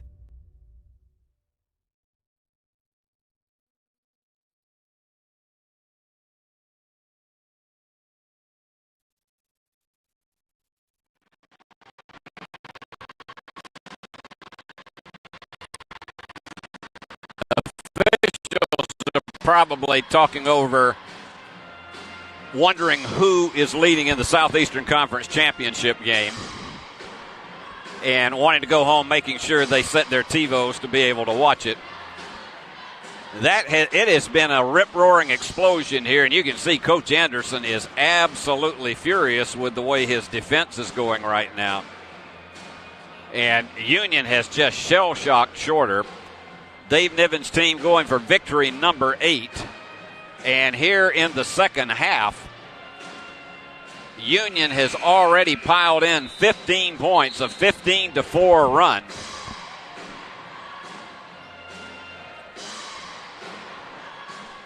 And you can see the folks here in the arena are quite happy about it. Not large in number today, but they are enthusiastic. And that was all started really by that high-flying smash that went with Jeremiah Littlepage to start the second half. And underneath, almost, and another loss again. Knight just had 3 Bulldogs on top of him. And right through everybody, and Vic lost it. Had it tapped from behind. It was an excellent block. And the curl is no good, and Littlepage demands the rebound. That's 3 for Jeremiah. Big 3. Nope, you could tell that was going just a little bit left. And let's see how Coach Anderson plays it. They've got to have some offense, and that one way short. They've had fair defense in this game, but they just have not had the offensive firepower to stay with Union. Vic going to try the 3. Nope, short. Shropshire comes down the rebound and takes it slowly down the floor. They've got Dunham in the game now. That's Jaden Dunham from Brunswick, Georgia. And here you go. This one is a goodbye. Yes, and the foul. Trying to stop it from behind was Barnett, and that was probably an ill-fated move because he has just committed his 3rd foul. And Union up 58-30. I'm going to keep it right here with Union up 58-30 and going to the free throw line for another one. And this is one of those. Just look down at the scoring right now. Boykin with 19. Hunter Vic with 15. They've got 34 of Union's 58 points. Gidgel with 9.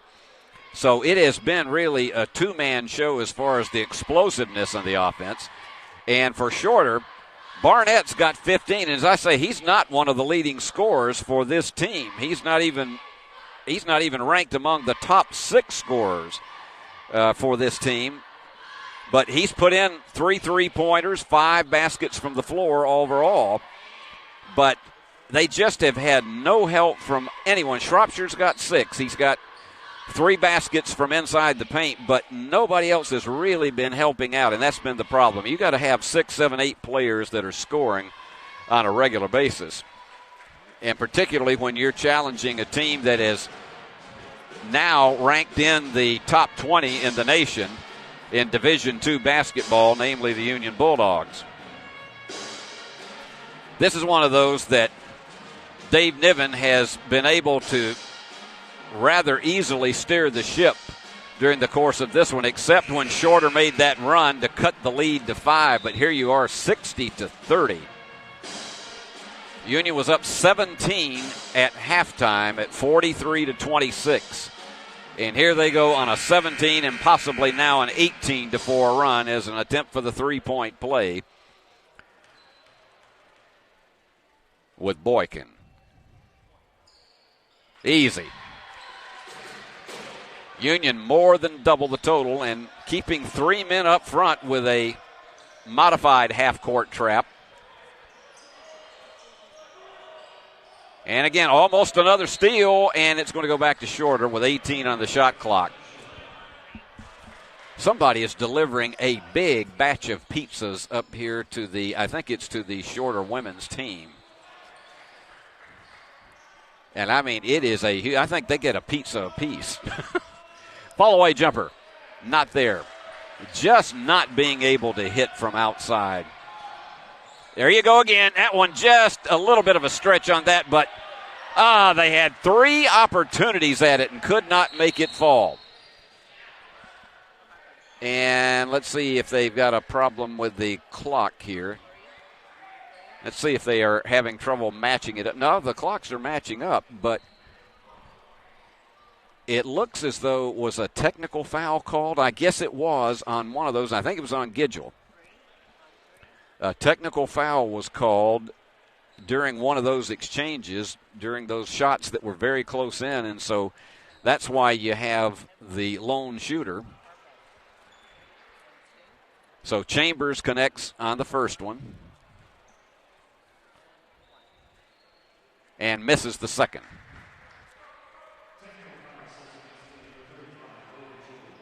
So Gidgell's going to come out. And J.C. Clossy is going to come in. Not at all sure what happened there, but apparently something must have been said, and the official didn't care for it, and he slapped a big T on Gidgell.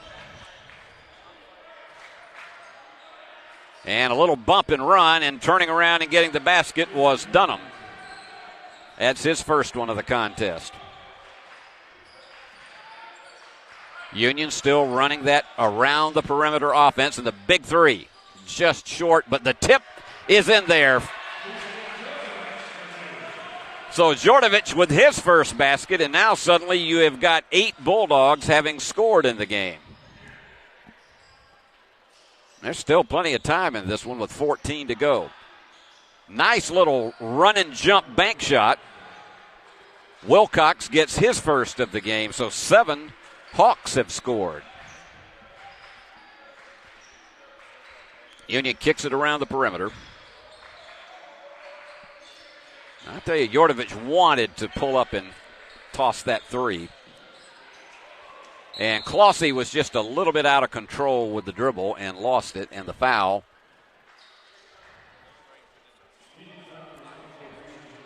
That's the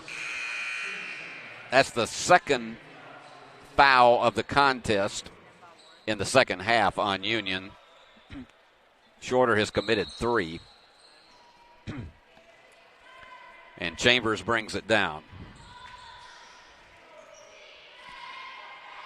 They're staying very disciplined with their offense. It's just this has been a very off-shooting night. And about a multiple fake, and the basket goes through for Wilcox. They're going to keep one guy back to see if they can keep Union honest, but the screen allows DeBuck to get across without a great deal of problems. There you go. Kicked high, but it's picked up by Clossy. And there's a steal. And let's see what happens. Nice job blocking it away. They've got the rebound. The fall away is not there, and Union stops it. That's the kind of stop that you want to see when they have potential to get a basket in transition. And again, that one was an ill-advised pass in the middle and an ill-advised pass at the other end. We had some feet to get in the way. The high one, and it's too much, but the foul. They were trying to go inside to Ty Parks for another one of those humdingers, and he goes to the line for 2. I remember the first one that I ever saw attempt that play back many, many years ago, more than I will let you know, is back when they used to do that with Bill Walton when he was at UCLA. And they had that pass and jump pattern time just right. And Parks delivers.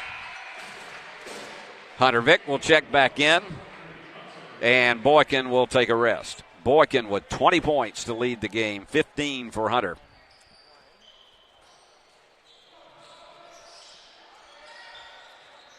And trying to, on the inside, the foul, and that's probably going to be, no, it's not on, it looked like it might be on Hunter. That's on Clossy, and that'll be his third.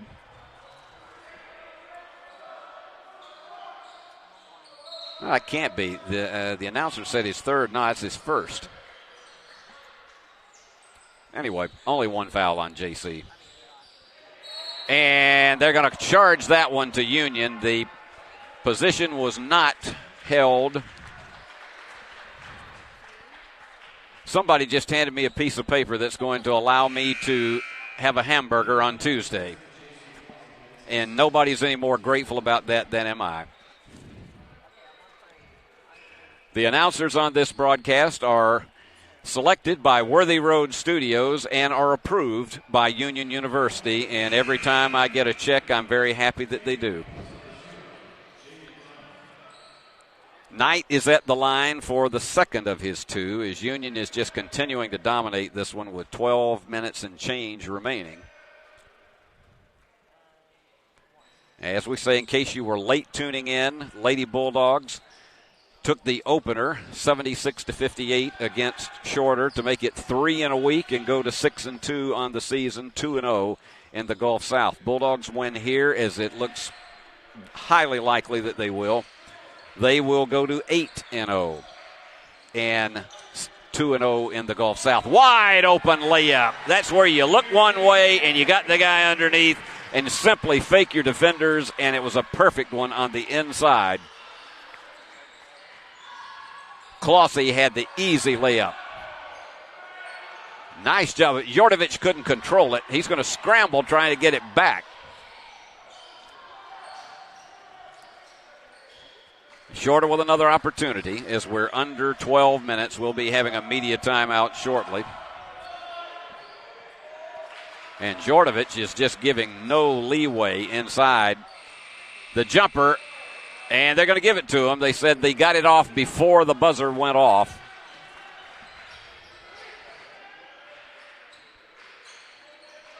DeBuck on the inside, and going to the deck hard was Clossie. Nice job of sportsmanship right there. James Be innovative, passionate. Be excellent, inspiring, driven. Be faithful, disciplined, prepared. At Union University, you will thrive in a Christ-centered community and be equipped for success in your life and career. Begin your journey today. At Union University, be transformed.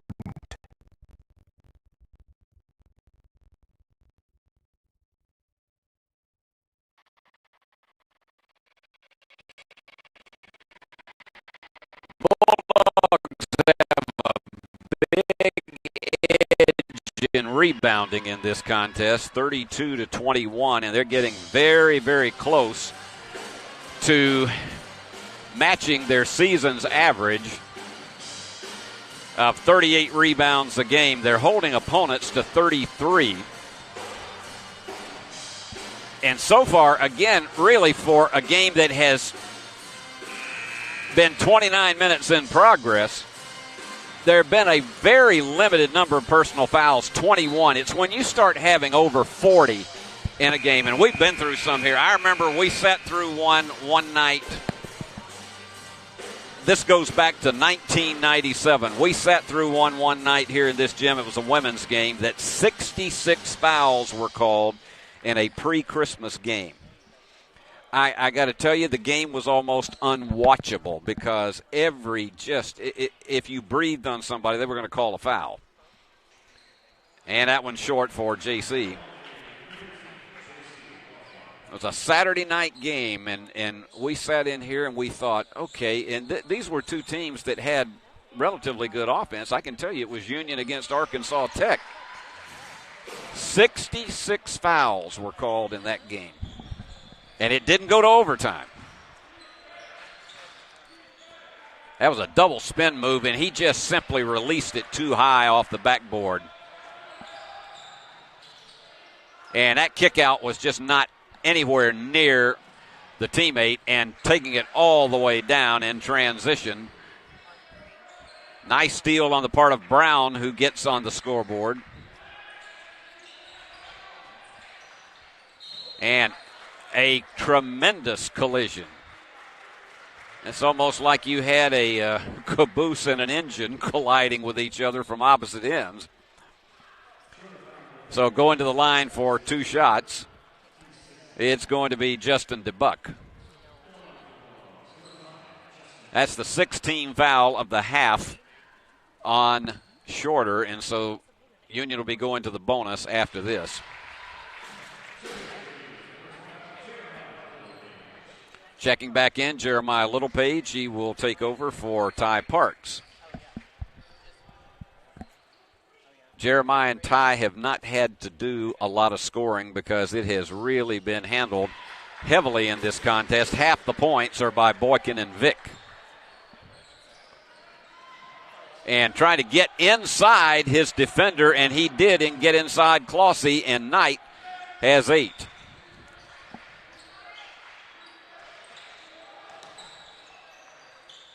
Now watch the passing as they try to get it to the outside if they can get an open man. And here's Littlepage with a triple spin move. Now he shows what he can do, particularly with that center of gravity he has. For a big guy, he can move. We're halfway through the final 20 minutes. And getting inside for a layup once again, it's Brown. That's 2 in a row for Chris Brown from Atlanta. Almost a slide on the part of DeBuck. Vic, what a great ball handler he is. Sometimes he gets so low, though, he will slide sometimes, and you just aren't really sure what that's going. Nowhere near on that one with a fall away by DeBuck. Bulldogs by 25. The largest lead has been 31. Another iron unkind, and let's see how Dave plays it. For the 3. Yep. DeBuck with 8. That's his second 3 of the contest. Union still only shooting 33% from behind the arc, but, they'll take it when they're up 28. This has been an exclamation point fall for Union because the Bulldogs have absolutely exceeded expectations. Now, that was one that everybody went to sleep, and getting behind the defenders was Wilcox, and he was able to just smash that one home. But I don't think anybody thought – they knew they had a good team here, but I don't know if anybody thought that this team was going to be 8-0 at this stage. And yes, sir, but the offensive foul. Or is it? Yeah, he did give him the basket. And it appears that, well, let's see.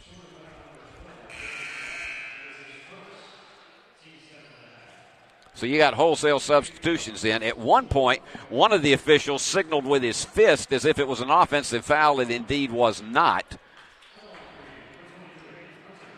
At the line, it is Vic, and Hunter has had himself a fine afternoon with 17 and make it 18.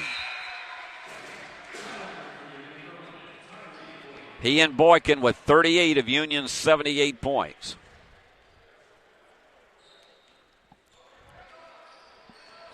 The big thing for Shorter is just continue to try to make the game respectable. You're not going to make the comeback to win this one, but it is important to try to play your offense as proficiently as you can. That one well short. DeBuck gets the bounce pass inside and just not gaining control of that and losing it out of bounds is Jordovich. He had an open ticket, but just simply couldn't control it. That's one thing, you got to crisply grab a bounce pass once it gets to you. You can't fumble it around because you're going to get the defenders all over you. We'll have another media timeout on the next break in the action. And they go inside, and the layup is there. They've been doing a good job of getting backdoor baskets, and Dunham has 4. That's what you have to do is you may be hopelessly down, but just continue to work your offense and try to get as many points as you can because it sets you up for games where you are in the running of. And that was an iron unkind for Boykin and the foul. And apparently they say Jordovich reached in to much. Process.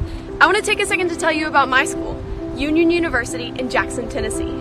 Union is a private 4-year university known for its rigorous academics, Christ-centered community, and the success of its graduates. My favorite part about Union is the faculty. The professors here are so intentional about helping students grow not only academically, but also spiritually. You should check out Union for yourself.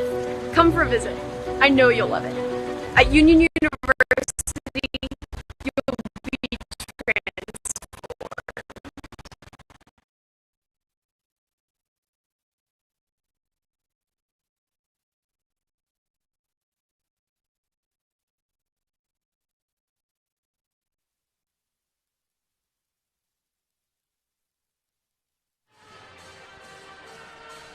And here we go. Final 7:21 to play. I believe we'll get this one done before 6 o'clock this evening. And that's always a good thing, particularly here at the Christmas season. I want to give a shout-out to these young people, the Union Pep Band, because they are here playing. A lot of them get extra hours of credit for doing this, but I got to tell you, to be doing this on a Saturday afternoon right before finals, it takes a lot of dedication to do this, and they are excellent musicians, and they have added so much. We went many years here at Fred DeLay without a pep band, and when this was resumed with Mike Mann as the leader, it was absolutely, it was something that, it was like we had a missing child that had suddenly come home. And I just salute all of those young people for the hours of practice they put in. Even though they play a lot of the same songs, they're always ready when they're here. And the foul was called underneath. And that one is on DeBuck. That is his second. And that is the last one before Shorter will go into the bonus. And a fall-away three is there, right through the heart for Husu, and that is his first basket of the game. He'd missed 3 threes up until that point. So you have 10 Shorter Hawks that have scored in the contest. Clossy with that low dip in his dribble, and there you go. The floater goes. Boykin, 22. He just has such a perfect touch on the ball. And Bulldogs have hit their season average of 80. And that intense man-to-man defense is continuing. And driving on the inside, and the foul will be charged. And it's an offensive foul charge to Barnett. That is his 4th. And they've had to have him today because he has been really the guts of the offense for Shorter. 15 points in the game and 5 of 9 from the field, also with 5 rebounds. They could ill afford to lose him at this stage of the game. Bounce pass underneath, and DeBuck, look at that. The feed inside to Parks, and Parks draws the foul. That's how you pile a lot of points on with the clock stopped, is you just go inside and hope that you're going to have defenders who are going to reach in and try to stop it, connect with the body, and they did. And so Parks has 2 foul opportunities here.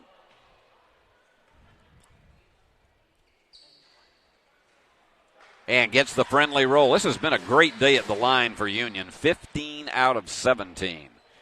Bulldogs are at 89%. They get 16 of 18. That has to make it. Lady Bulldogs had an excellent day from the free throw line as well. So both these coaches have to be extraordinarily happy. Taking it down slowly and just floating it home. Husu now with 5 points. They haven't been able to get him in, and he's been their leading scorer for the season. And the high curl layup just does not go, but the follow is there. Bank shot easy in for Parks. And suddenly Parks is in double digits with 10. He had been really, really quiet and had only 4 points in the first half. As we get down to the final 5.5. This team has just been precision today, and it frankly was Thursday night, even though the game was 60-57. This team was still on top of its game. Well, that's one underneath. The reverse layup goes for Dunham. They have almost been conceding those backdoor baskets here in the second half with the large lead they have. And that one, they tried to get it out in the corner, and it was stolen away by Atchley. So they slow the tempo down again as we are under 5 minutes. Want to get it, and underneath on the drive, the foul. And let's see what we pick up off of this one. They're going to charge that one to J.C. Clossy, his 3rd. He's the first Bulldog to collect a 3rd foul. So at the line for a couple will be Husu, who has finally found the shooting range here. Husu and Shropshire, between the two of them, average 22 a game for this shorter team, but they have had a struggle getting some points into the contest today. Husu with 5 and Shropshire with 6. So both of them have been held well below their season average. That goes right into the hands of Mikhail Simmons. Tell you, Simmons has size, but he also has the ability to go from outside. There you go. Give and go. They have done that at least a half dozen times today, and Clossy with 11. He joins the double-figure club. Almost a steal, but that's going to be an easy lay-in for Dunham. As we get close to the 4-minute mark, got one more media timeout remaining. And there you go, Simmons. Well, he tried to get the range, but the Bulldogs with the offensive rebound. Turnaround, layup there. Clossy is something else, and the foul. 13 for Be innovative, passionate. Be excellent, inspiring, driven. Be faithful, disciplined, prepared. At Union University, you will thrive in a Christ-centered community and be equipped for success in your life and career. Begin your journey today. At Union University, be transformed.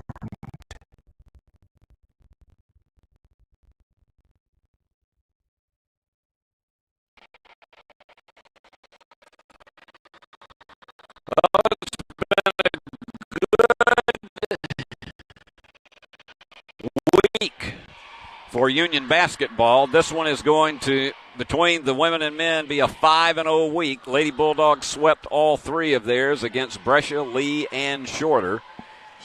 To extend that was a brutal 5 games that Mark played pre-Christmas, or I should say pre-Thanksgiving. It was a brutal 5, and still managed to take 3 out of the 5.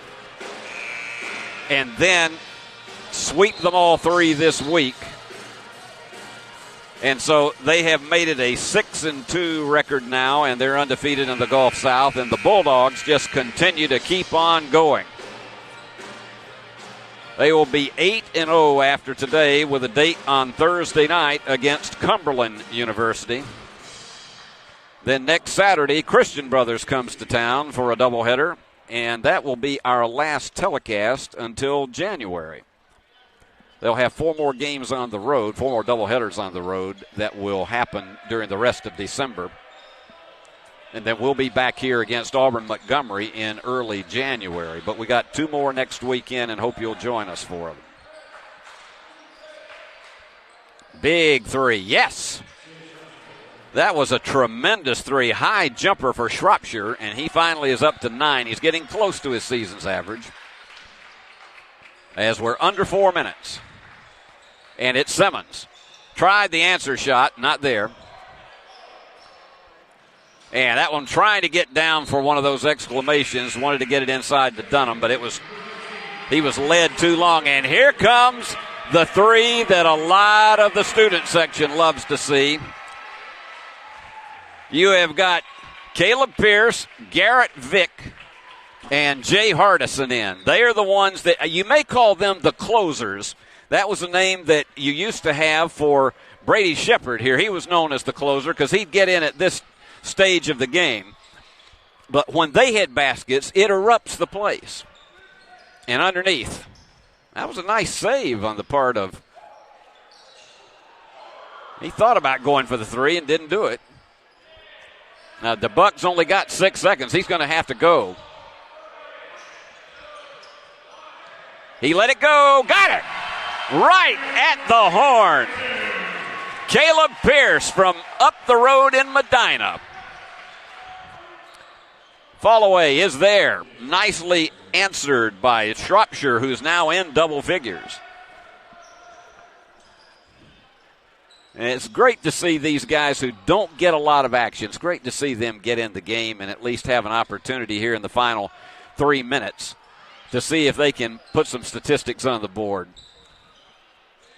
They have to work very hard in practice to, a lot of times, emulate the opponent's defense. Fall away. Not quite there. Tipped up. Trying to get that tip was Hardison. It didn't quite go. And they get the steal. Going for the three. No. That one was short for Garrett Vick. Tell you what, Jordan would have been all sky high for that one, as would have Hunter. Got to be very careful for that over and back with the way that ball was going. And that one got out of the hands of Justin DeBuck. What a block, but the foul. Got a little bit too much body, did Garrett Vick. So a little more than a minute and a half left. Bulldogs hit 90 in this one, and I think Dave Niven can go home and enjoy the fruits of his labor today and his assistants. And then guys will have a little bit, I certainly don't want to say an easier road, but not having to play. They didn't have to. It was the women that had to play 3 nights this week. But the guys, again, will have all of the finals days until they have to come in and play at 7:30 on Thursday night. They'll have that free. Final exams starting Monday morning at 8 o'clock at Union University. One of the most anticipated occasions. There you go, underneath. That give and go to Hardison. 10 Bulldogs have scored. And Wade Anderson is also putting in some of his reserves. He's got a couple of his regulars still out there, but Carter Selman is in the game. Chris Brown is back in. And we see a few others. Colin Lockard that we have not seen so far in the game.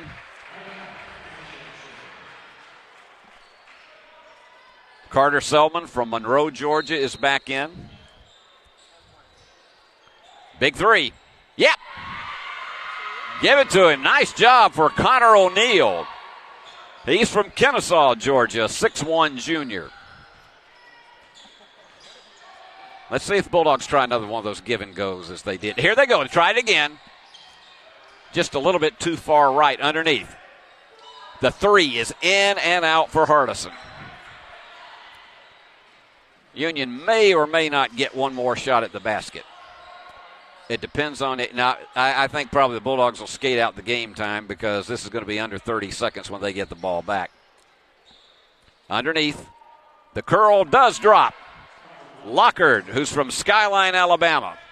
And this is what you call the equivalent of the victory formation for Union, although it was knocked away by Brown. But this is usually the equivalent of the victory formation in football, where you typically are going to skate the game time out. 92-71 is, unless we have a foul here suddenly, Bulldogs are going to take this one home and go 8-0 on the season and 2-0 in this young Gulf South Conference campaign.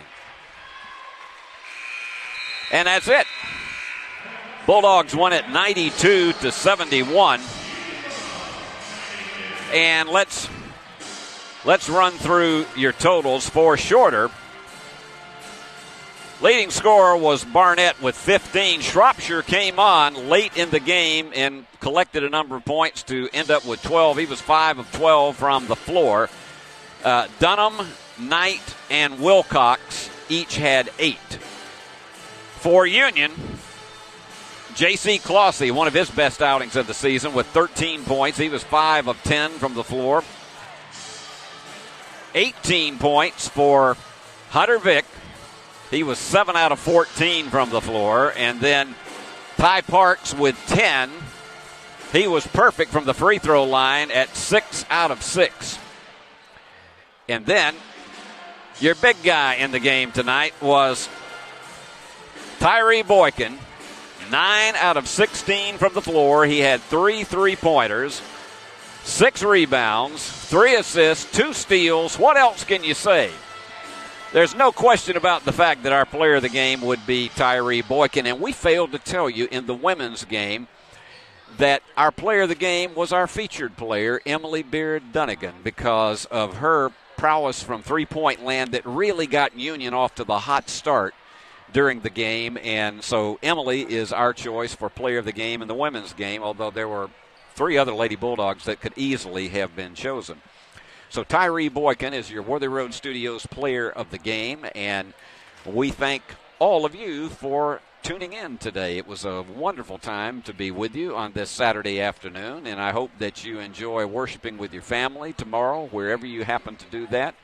And we hope that for all of you Union students, that next week will not be the end of the world, that you can get through finals, final papers, final presentations, and then go home. That's what you need to do.